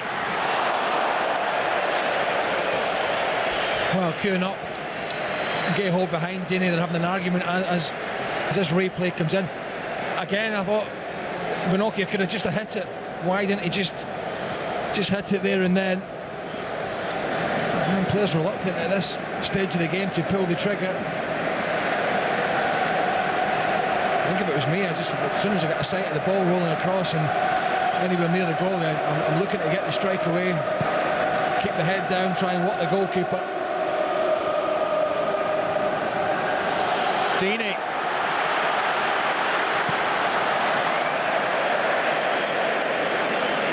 It's not as yet been his day. His day was the second leg of the semi-final. What Watford have done now, they've gone to a back 4 and they've put the experienced Cassetti at right back. And what Palace have done is now move Phillips out of that hole and get Zaha over there to try and get his pace out of the Italian.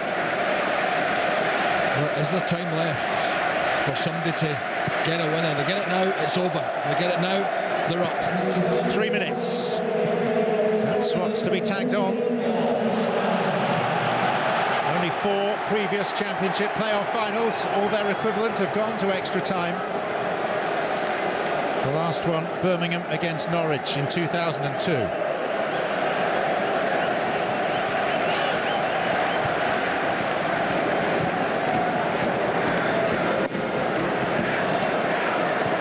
if Palace can't force a winner, they will feel it's an opportunity missed, as they have had chances. No, skill apart for Zaha. What I've noticed about him, he really uses his body well to shield and roll players. And it's so important when people get tight to him, and they will over his career, and the better he gets, the higher up he goes. He's using his body to great effect just to roll away from tight areas. Ward hung up for Wilbraham, and that was Cassetti.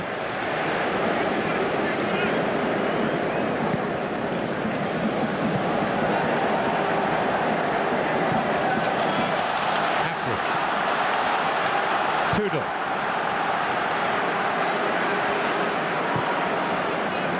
Gambadon clear. And Jedinak. Cassetti rising above Zaha. In steps O'Keefe. Stuart O'Keefe. Wilfried Zaha. Only a corner. Well, if there was one player Ian Holloway would have wanted in there, it was him, but on this occasion he has a really poor touch. Great pressure from O'Keefe. Just here, gets it caught under his feet. And that gives Doyley the chance to get back in. Two Watford players then putting the pressure on him. And the angle is now at this point very much against him. Well, a wall of noise being created by the west end of the stadium, by the Crystal Palace supporters. Shake of the head from Zaha, but Palace have a corner with just over 30 seconds remaining on the clock. Moritz. And the header was a good one by Jedinak, but not good enough to beat the flying Almunia.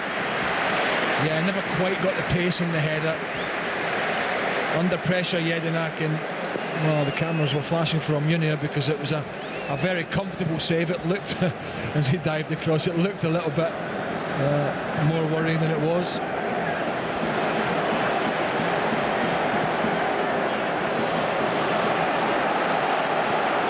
Zaha.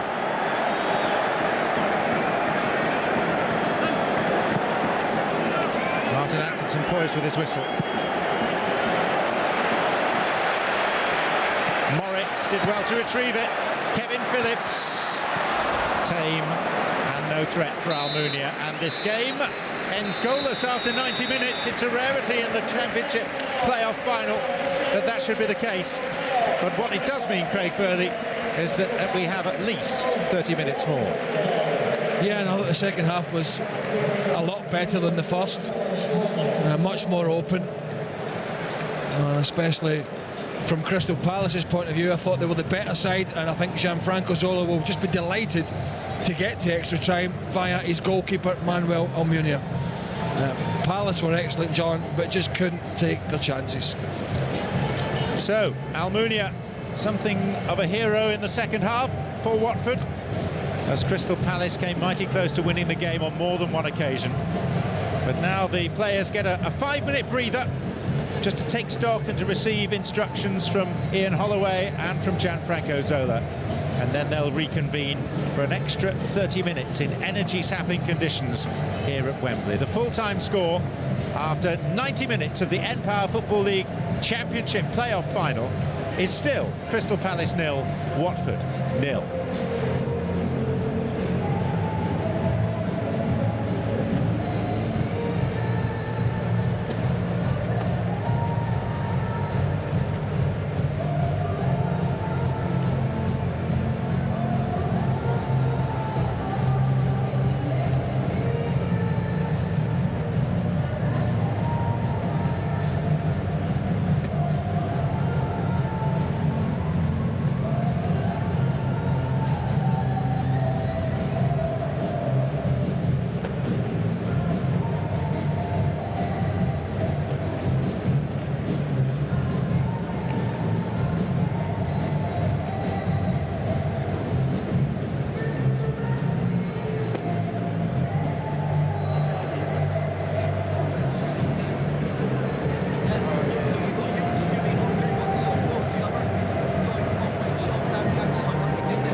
Back here at Wembley, Martin Atkinson conducting the formalities ahead of kick-off in extra time.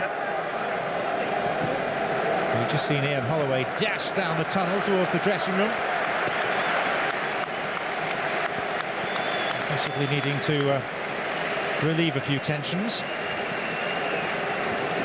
His opposite number, Gianfranco Zola, has gone round and had words with every single player. And Jose Mourinho is still here. He wants to see the end of the story, knowing full well that he's likely to be guiding Chelsea against one of these teams in the Premier League next season.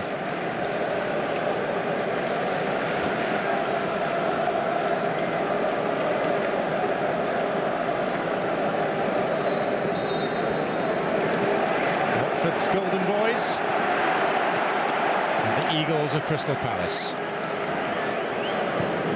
Palace last in the top division in 2005. Watford relegated in 2007. Crystal Palace with 4 one-season stays in the Premier League. Watford with 2. Neither have come close to establishing themselves in the top division in the Premier League era. This is Forestieri. All substitutions now used. The 5th time that the Championship playoff final has gone into an extra half hour. Only 2 have gone beyond that. Charlton-Sunderland in 1998, Birmingham-Norwich in 2002, both decided on penalties. Forestieri to Strumpedini.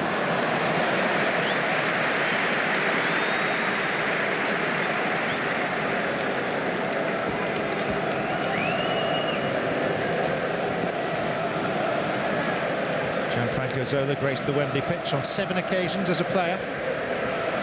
Ian Holloway wasn't so fortunate. But only Neil Warnock has managed in more playoff finals than Ian Holloway.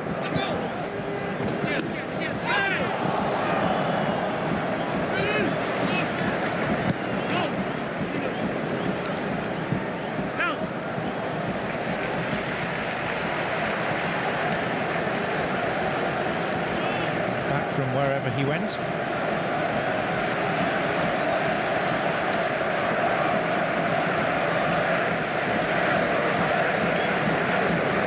Of course, that Crystal Palace are missing more than most is their 31-goal leading scorer, Glenn Murray. He's out with knee ligament trouble.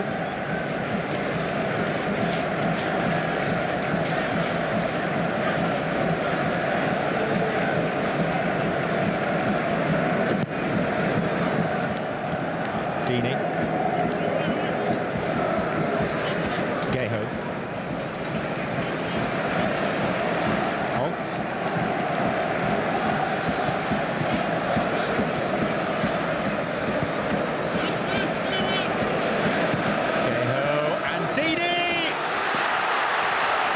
Baroni's had something worthwhile to do, and he did it well. It wasn't so much the save; it was the agility to make the save. Unbelievable! I thought Deeney was going to stick it in the back of the net. Batocchio, there's Ward.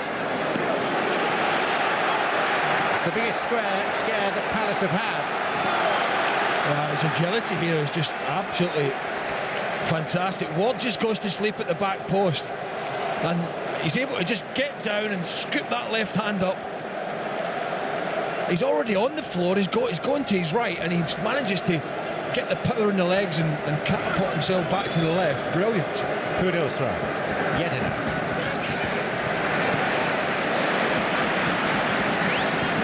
Cassetti. Troy Deeney.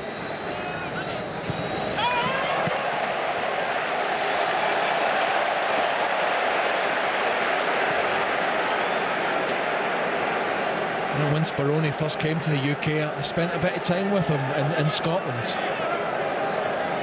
at the same club up in Dundee. Financial problems there, and he moved on to Palace. He's been there quite a while. Well, he's been there years now. Very consistent, not the biggest, but very agile, as we saw just a moment ago. It's got to the stage now where Only John Jackson and Nigel Martin have played more games in goal for Palace over the years. 9th season.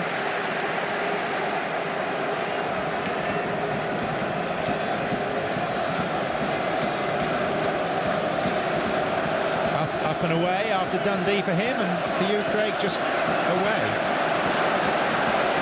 That's Forestieri.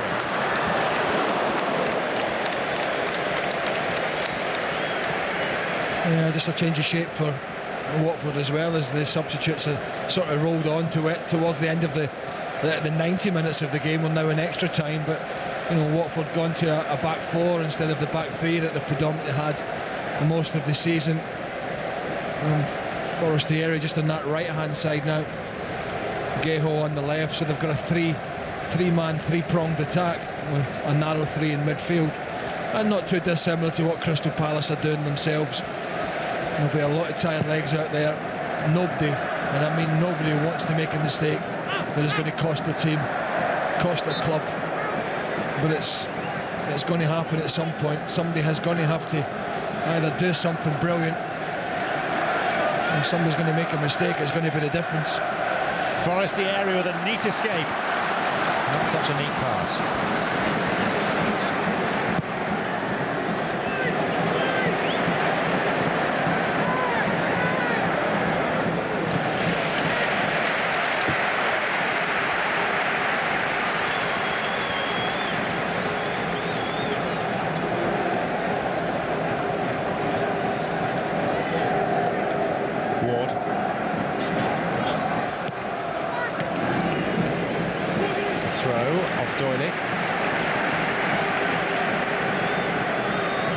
Who was part of the Watford side that beat Leeds 3-0 in the playoff final of 2006 when Adi Boothroyd was the manager, previously promoted via this format under Graham Taylor in 1999. It's a Palace corner.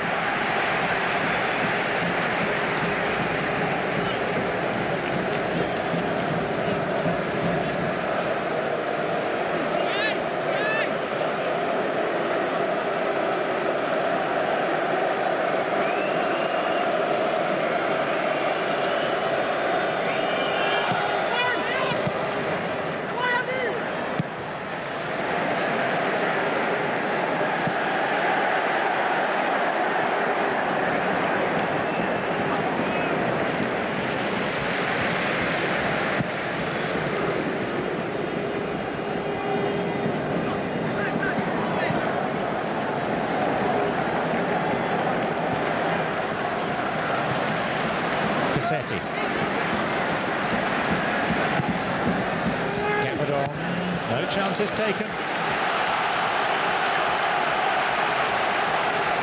We're halfway through the first period of extra time.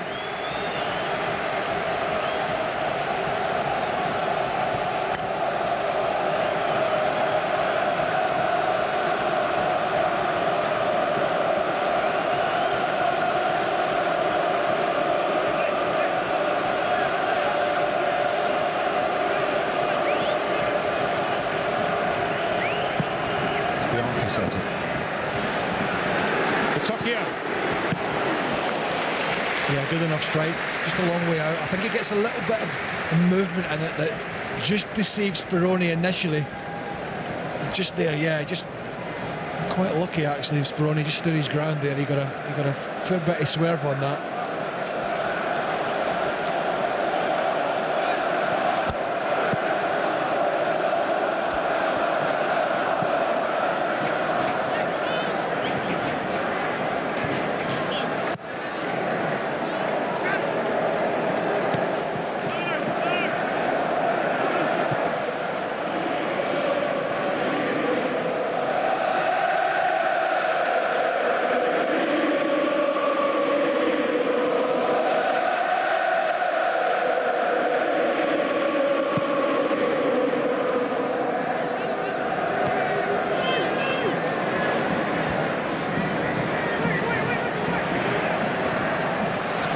He has presented it to Zaha.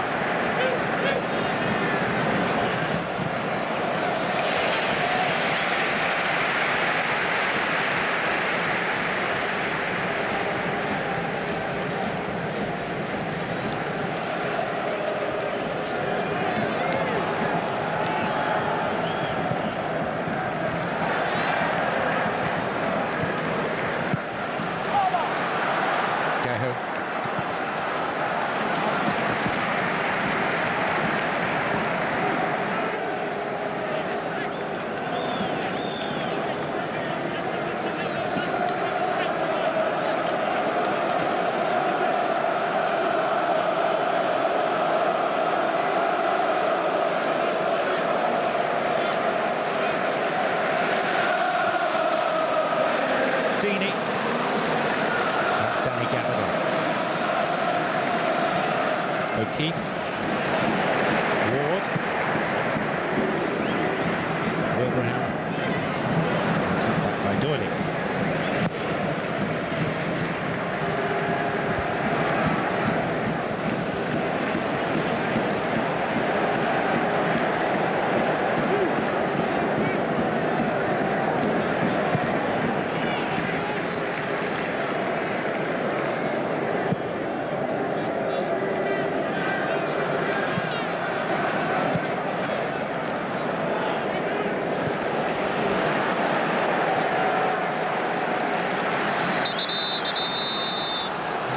Two players down injured. Delaney of Palace. Forestieri's taken a blow to the lower back. Oh, it's well,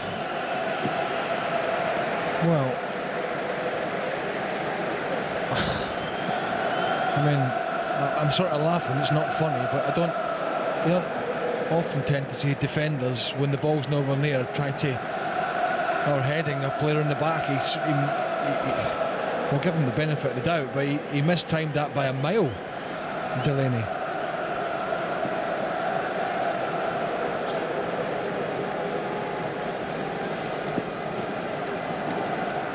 Well, Wilfried Zaha has come as close as anyone to deciding this contest. The second half, Almunia was a busy man in the Watford goal. In the first period of extra time, Speroni has made the outstanding save, denying Troy Deeney from point-blank range.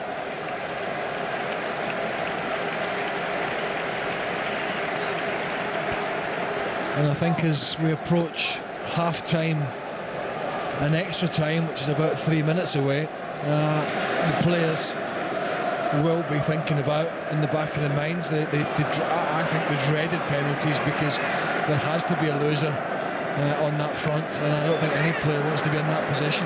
Moritz. Well, Doyley whacked it away when Almunia was going to collect anyway. You just deal with it as a defender. That Doyley did the right thing there. It's a foul on Forestieri, but the referee plays advantage, which doesn't really come to pass. Forestieri still picking himself up. Here's Zaha. He goes down. That's a foul. It's a free kick. Forestieri's demanded to know why action wasn't taken when he was fouled. The answer was that Martin Atkinson played advantage.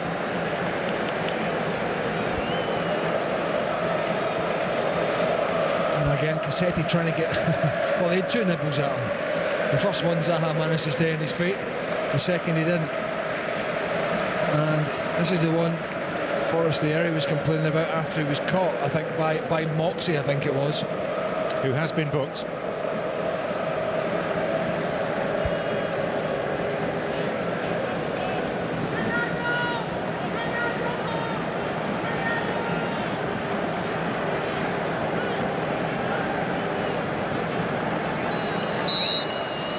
Moritz. That's after. Two players squaring up, Gabidon and Doyley. Meantime, Palace get on with the game. This is Zaha.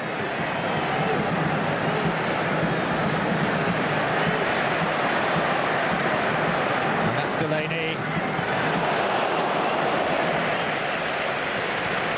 Yeah, no real backlift here for the big centre-half. What Watford making sure they were doing was get 4 or 5 bodies around Zaha on the edge of the box. Just confirmation that Dean Moxie was booked for that first foul on Forestieri, even though advantage was played. Referee went back to it. Here's Gaho. Final minutes of the first period of extra time. Although we are told that there is likely to be 1 additional minute, stipulated as a minimum.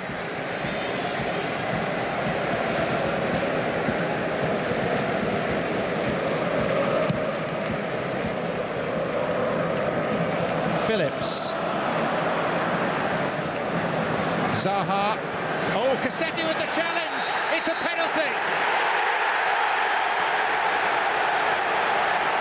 Yellow card for Cassetti, and the player who gave away a stoppage time penalty in the semi-final for a foul on Anthony Knockaert has sinned again. Yeah, he didn't have to make the challenge, had Batocchio alongside him as well, and he wasn't in a position there to take a strike. And Ian Holloway delighted. A great opportunity, but there's been several opportunities before, but this is the best and the most experienced defender at Wembley today. Italian international Cassetti was sucked into a challenge by the young up-and-coming superstar, and it is the experienced Kevin Phillips lined up. 19 years ago he signed for Watford, now in the colours of Crystal Palace, 2 months short of his 40th birthday. Phillips scores, and Crystal Palace have 1 foot in the Premier League.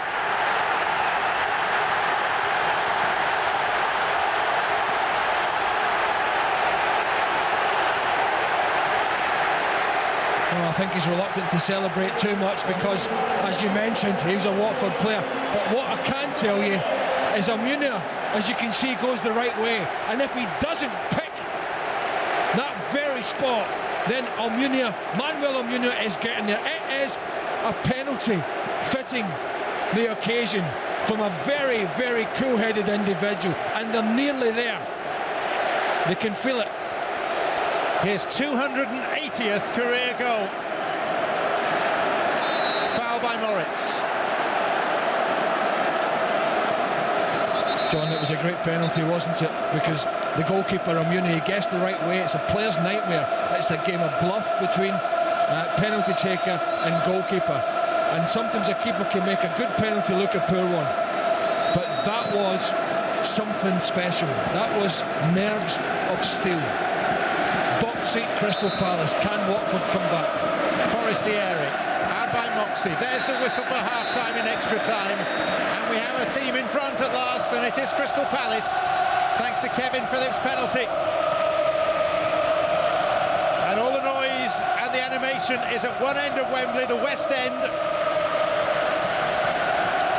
100 yards away to our right, it's comparative quiet and huge disappointment. And here is the penalty again as Keith Millen talks to the scorer, Kevin Phillips. Well, he's so quick. I mean, you're talking about one guy at the end of his career and one guy at the start.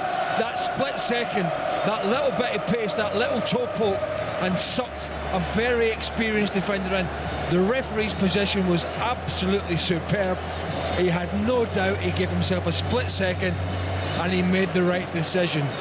And now, could Kevin Phillips, who's been there, seen it, and you've got to say, has did it again.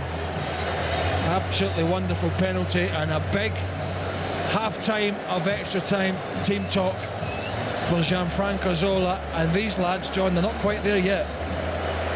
Any question in your mind, Craig, as to whether or not Palace deserve it? I think our feeling in the second half of normal time was that they were the better team, certainly. Well, I think they've been the better side today, but you deserve to get what you deserve to get. And at the end of the day, this game's not about possession and chances, it's about putting the ball in the back of the net. And that's why strikers get paid the big bucks to deliver the big goals. And so far, what I would say is that they're in the driving seat. Now, Ian Holloway must have been saying to his players there, expect 15 minutes of the kitchen sink being thrown at you, and you're going to have to defend for your lives. Ian Holloway has popped his shoulder while celebrating the penalty.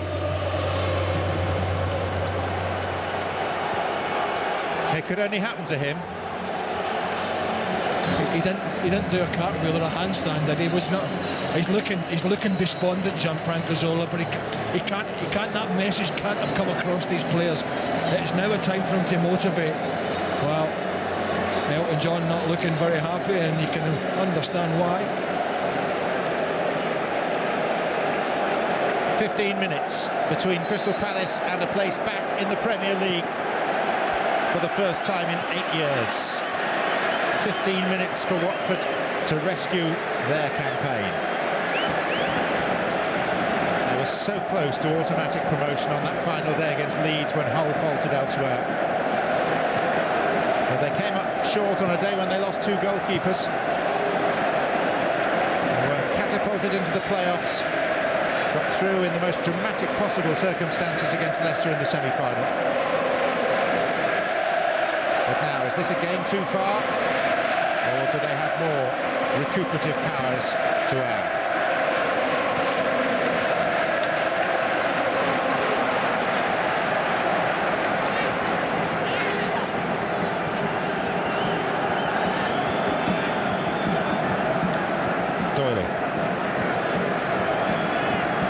Remember, on the previous 2 occasions that these sides have met this season, the side that scored the first goal didn't win. Cassetti. And it was by Ward. Zaha. Interesting that there's been no sign of Yannick Bolasie today, but he has picked out Phillips. Tremendous control by Kevin Phillips. Wilbraham, Moritz. Zaha is down on the far side of the pitch. I think he's got a bit of cramp probably as well. It's well, I think 10 years ago Kevin Phillips would have been gone there, in behind, never to be seen again.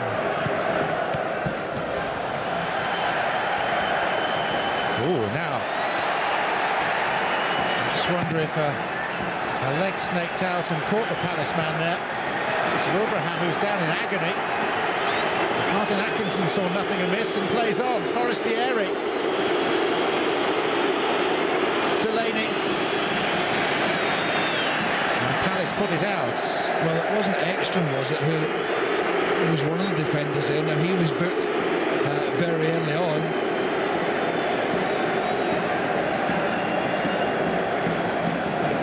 It was there, wasn't it? Yeah. Yeah, it is Ekstrom. I thought it was. It's a straight red. It's a straight red for that kind of reaction. Great pass from Zaha. And I was just saying, 10 years ago, that would have been on Kevin Phillips' chest, and he'd have been in behind, and the rest would have been history. Well, that's not his forte these days.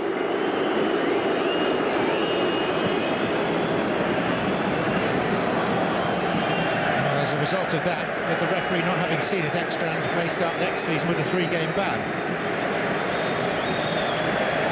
Although that may well apply to his parent club, Udinese, rather than Watford.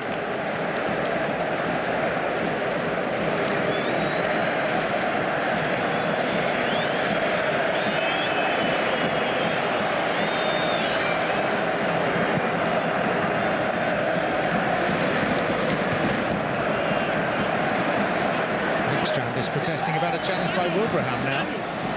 Here's Zaha.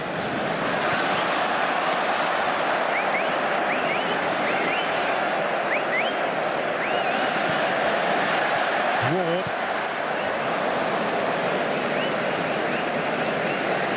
And Kevin Phillips kicks the ball away. He'll be lucky to escape a yellow for that. The referee was looking the other way, actually, at something else. And he's now going to speak to Ekstrand. Martin Atkinson, as we look at Ian Holloway, just making sure the tactics are right. You don't need to push. You don't need to push 3 players too far on. Leave yourself exposed.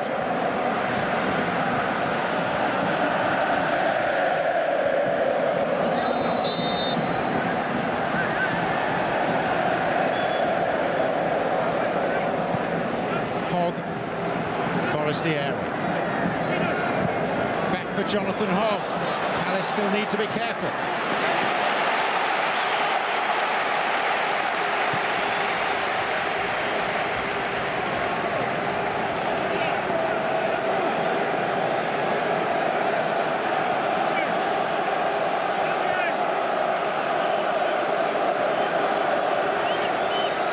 Forestieri with the kick. Doyley rising, and the goalkeeper coming out and claiming, and in fact Geisha is penalised. Yeah, but again, I mean, I actually felt this was a risk from Speroni, because it's not too dissimilar a position where Cassetti gave the penalty away. Now, has Geho get there a split second before him? We're looking at a penalty down the same end for the opposite side. Risk and reward, one would say there, from the Argentinian goalkeeper.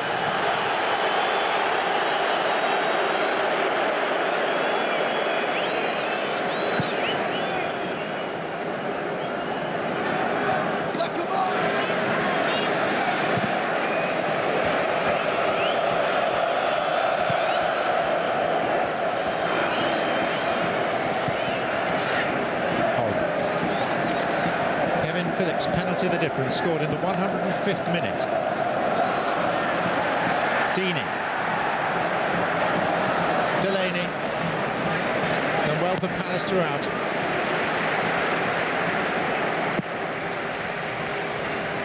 It's a long time since he played in the Premier League, Damien Delaney. Handful of appearances for Leicester at the start of his career.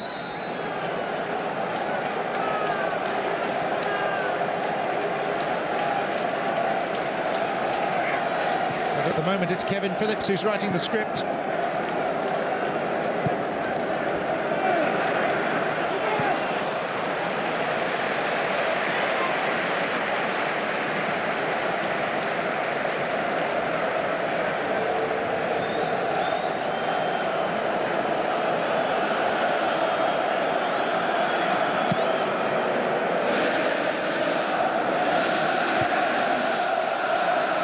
Wilbraham.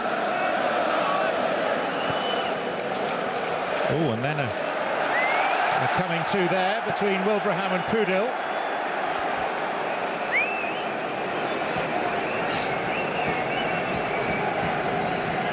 I think Wilbraham certainly ruffled the feathers of a few Watford defenders today, and it's just because he leaves the it's not so much it's a kicking motion, it's more he leaves the boot up. It wasn't the worst that I've ever seen, but I think at this stage of the game, frustrations are certainly starting to boil over for the players in yellow. Deeney. Well, he went down in stages and enough to convince the referee.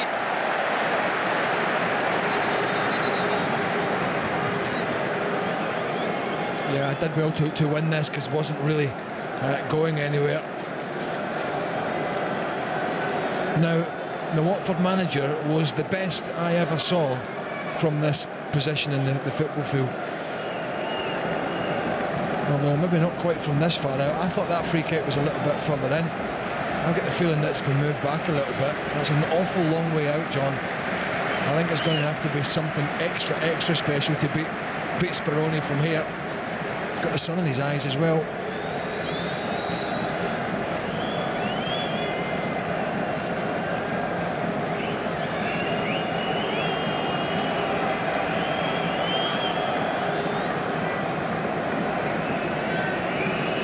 It's been left to Abdi.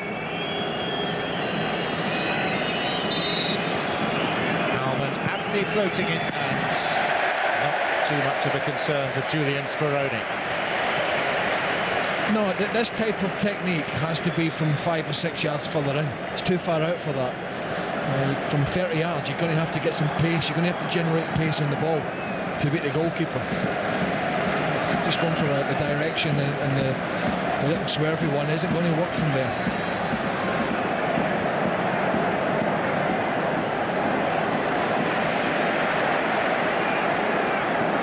Jedinak. Zaha.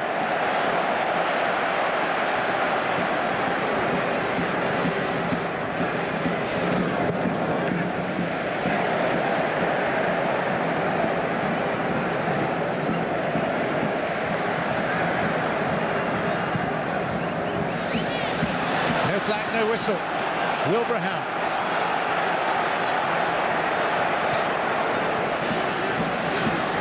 Ward. There are a few feuds out there, most of them with Wilbraham at the centre of Watford's anger, and he's given them the slip again.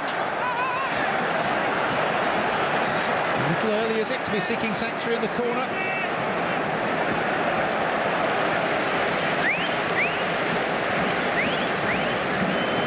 Still 5 minutes to play plus stoppage time.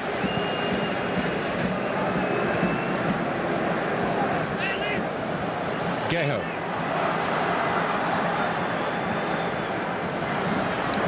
Batocchio. Beaten to the ball by Gabadon.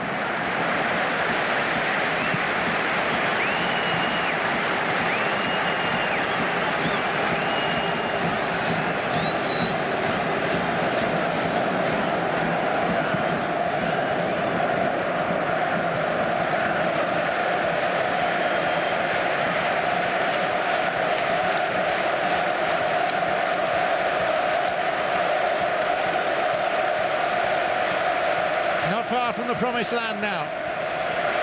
Ian Holloway, who took Blackpool up via this final 3 years ago, who suffered disappointment with Blackpool just a year ago.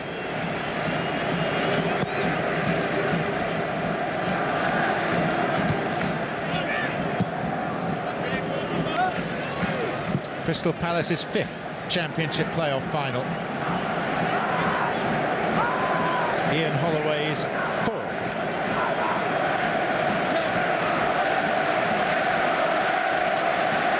Watford staring into the abyss of despair.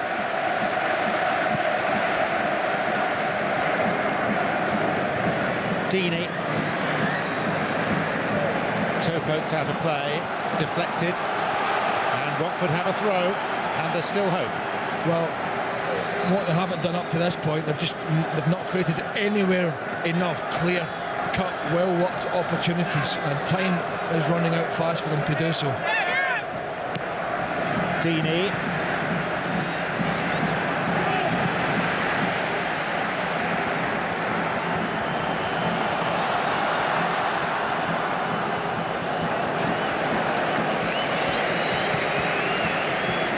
Forward comes Almunia.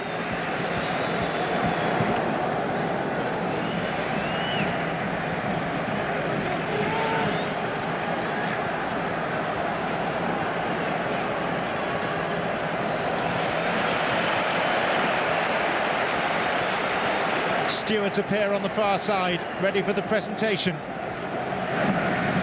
Delaney with the defensive header.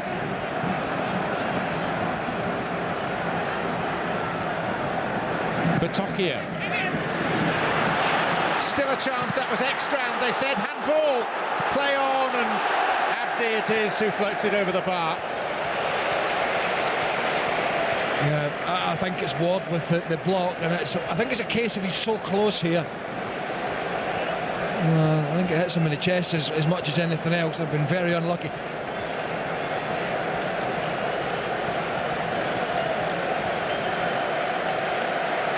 I think he'll certainly be shouting for it.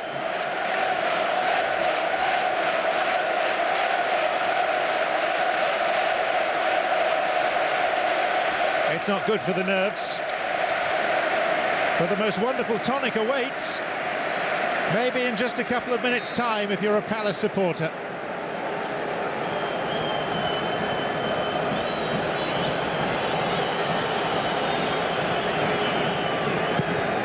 Steve Parrish, the co-owner, waiting to acclaim the moment.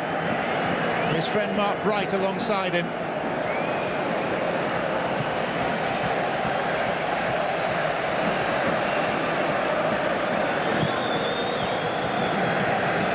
Gayho. Forestieri. Zaha. Moritz. Wilbraham carefully trying to keep himself inside his own half so as not to be offside.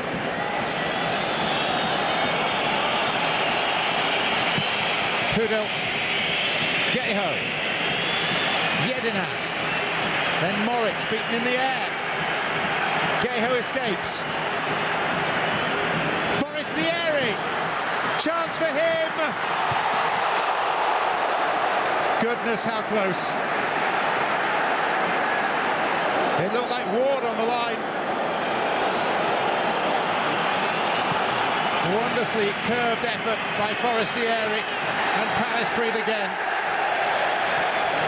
I think at any other point, the likelihood is there'll be nobody on the line here, but it's such as the desperate nature, and they're so close to the Premier League, to getting up there, getting the job done. They've filtered themselves back. It's great defending. It was great skill, but the Watford fans, they felt they were going to get the equaliser.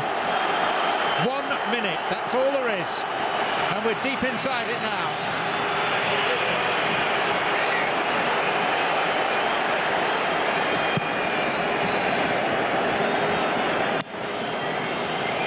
Hoisted by Batocchio, on by Gayho.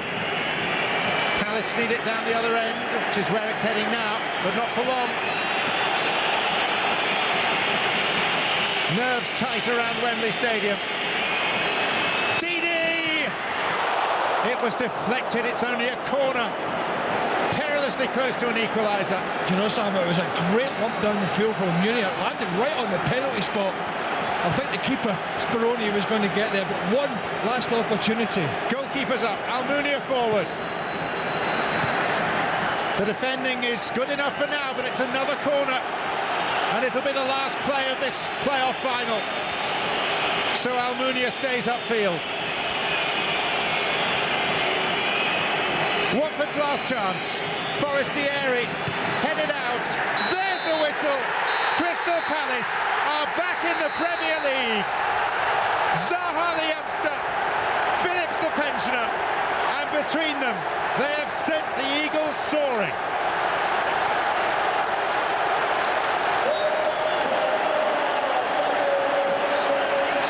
Crystal Palace experiencing the sort of delight that is only available via the Championship playoff final.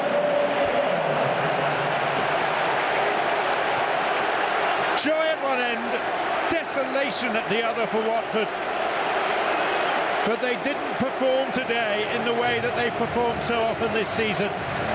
And it left the door ajar for the pragmatists of Crystal Palace.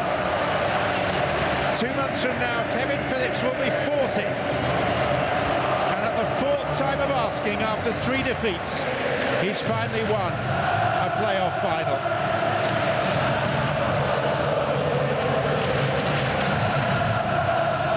Some of the Crystal Palace players requiring treatment before they can go up to receive their medals and the trophy. Lloyd Doyley, who has been a winner in a playoff final before, now feels the opposite emotion. Kevin Phillips was the match winner. His 105th minute penalty decided it. Won by Zaha, dispatched supremely well. And that gives us a full-time score after extra time of Crystal Palace 1, Wembley 0.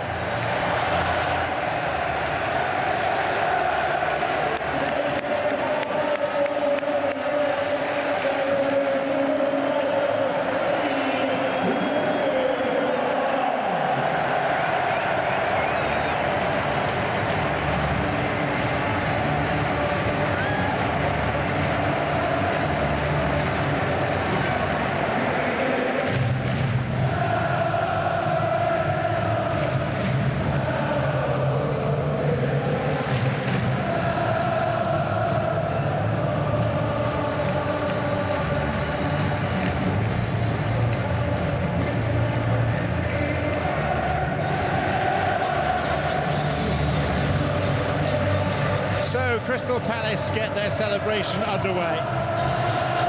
Kevin Phillips' penalty, the difference between the teams. And it is Palace who will savour the prospect of Premier League football next season. And overall, Craig Burley, hard to disagree with the result. No, I thought they were the better side on the day. I thought, and we talked about it at the start of the game, John, it's not about who's favourites. It's about who handles the occasion and the pressure the best. And I thought the Crystal Palace players did that. I thought the big difference was they had some guile on their side, some invention on their side through young Williams, but especially through Wilfried Zaha, who is Manchester United bound, and he tormented some of these Watford players. You've got to feel sorry for these Watford lads, because for long periods of this season they looked as if automatic promotion was there to be gained, but they faltered at the end, and they faltered on the big day here. They go away, a lot of them will go back to the parent clubs because there's a lot of loan players. But Crystal Palace, I mean, both clubs, it's been a turbulent few years, financial problems, but Palace are back, and South London is back in the Barclays Premier League, and Ian Holloway, well, he's a character, and we're going to be seeing and hearing a lot more of him next year. His players delivered for him on the big occasion. Kevin Phillips delivered for him, John, on the big occasion with the most, I've got to say, well-placed penalty in such a big occasion I think I've seen for a long, long time.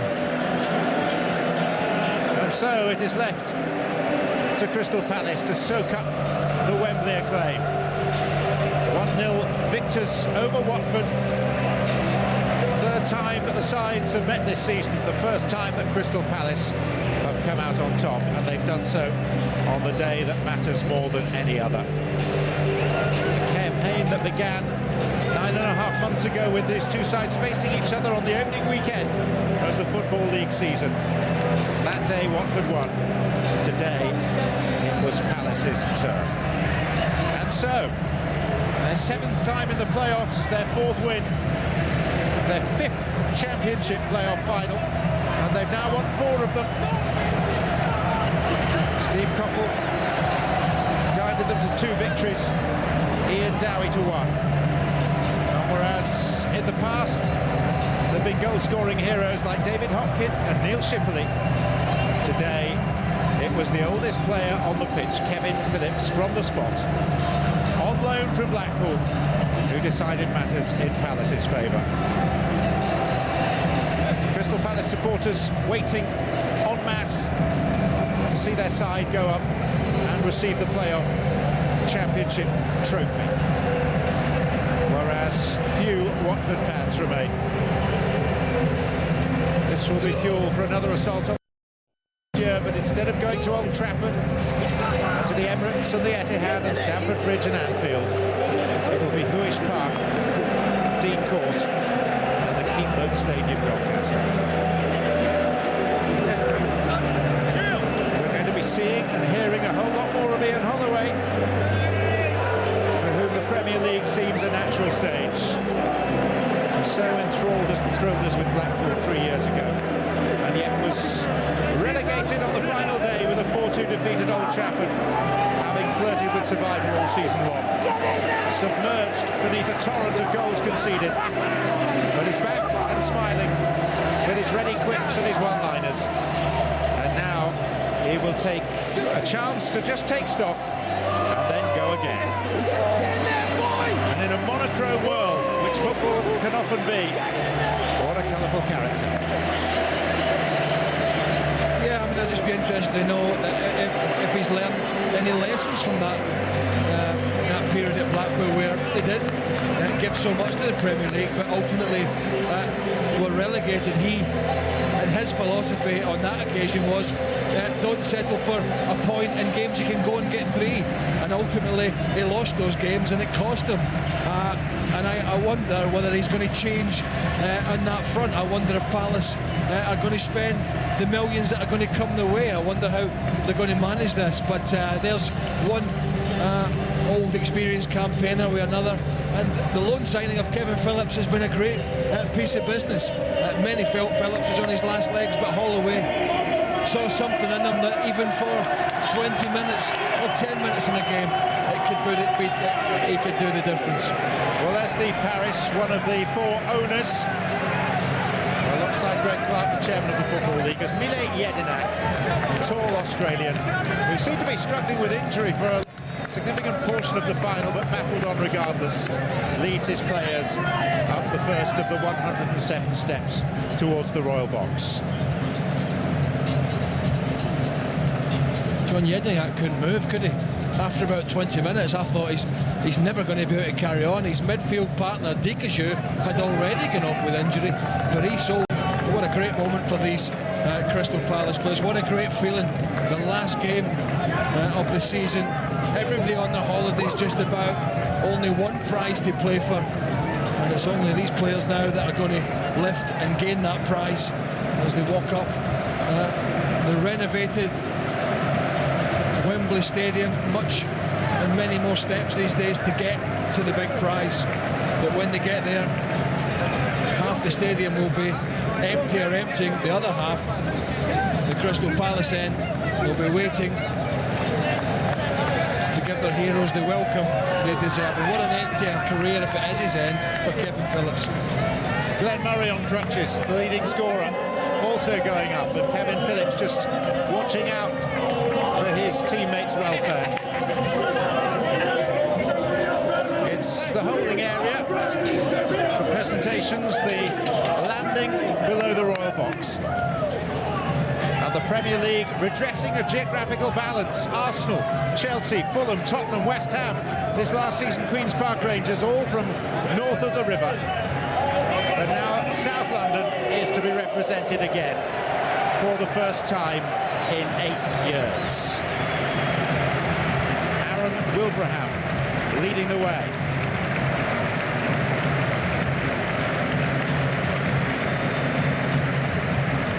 The officials and owners and supporters and manager of Crystal Palace taking a few deep breaths.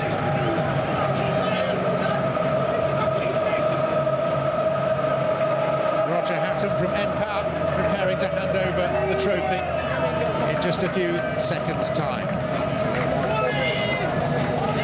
And Watford politely watching. Troy Deeney, who began the season in prison and hoped to end it as a Premier League player, will have to think again.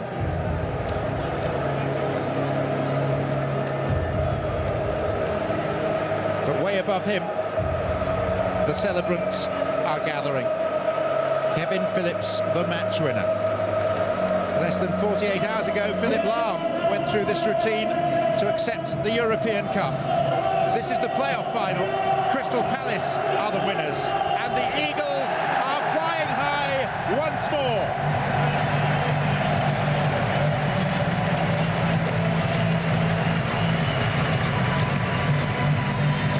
The legions from South London, from Croydon and Thornton Heath and Selhurst and beyond. Eddie Izzard, their celebrity supporter in the midst of it all. Enjoy a feeling that the club hasn't experienced for a long, long time. Their last promotion 9 years ago when they beat West Ham in a playoff final.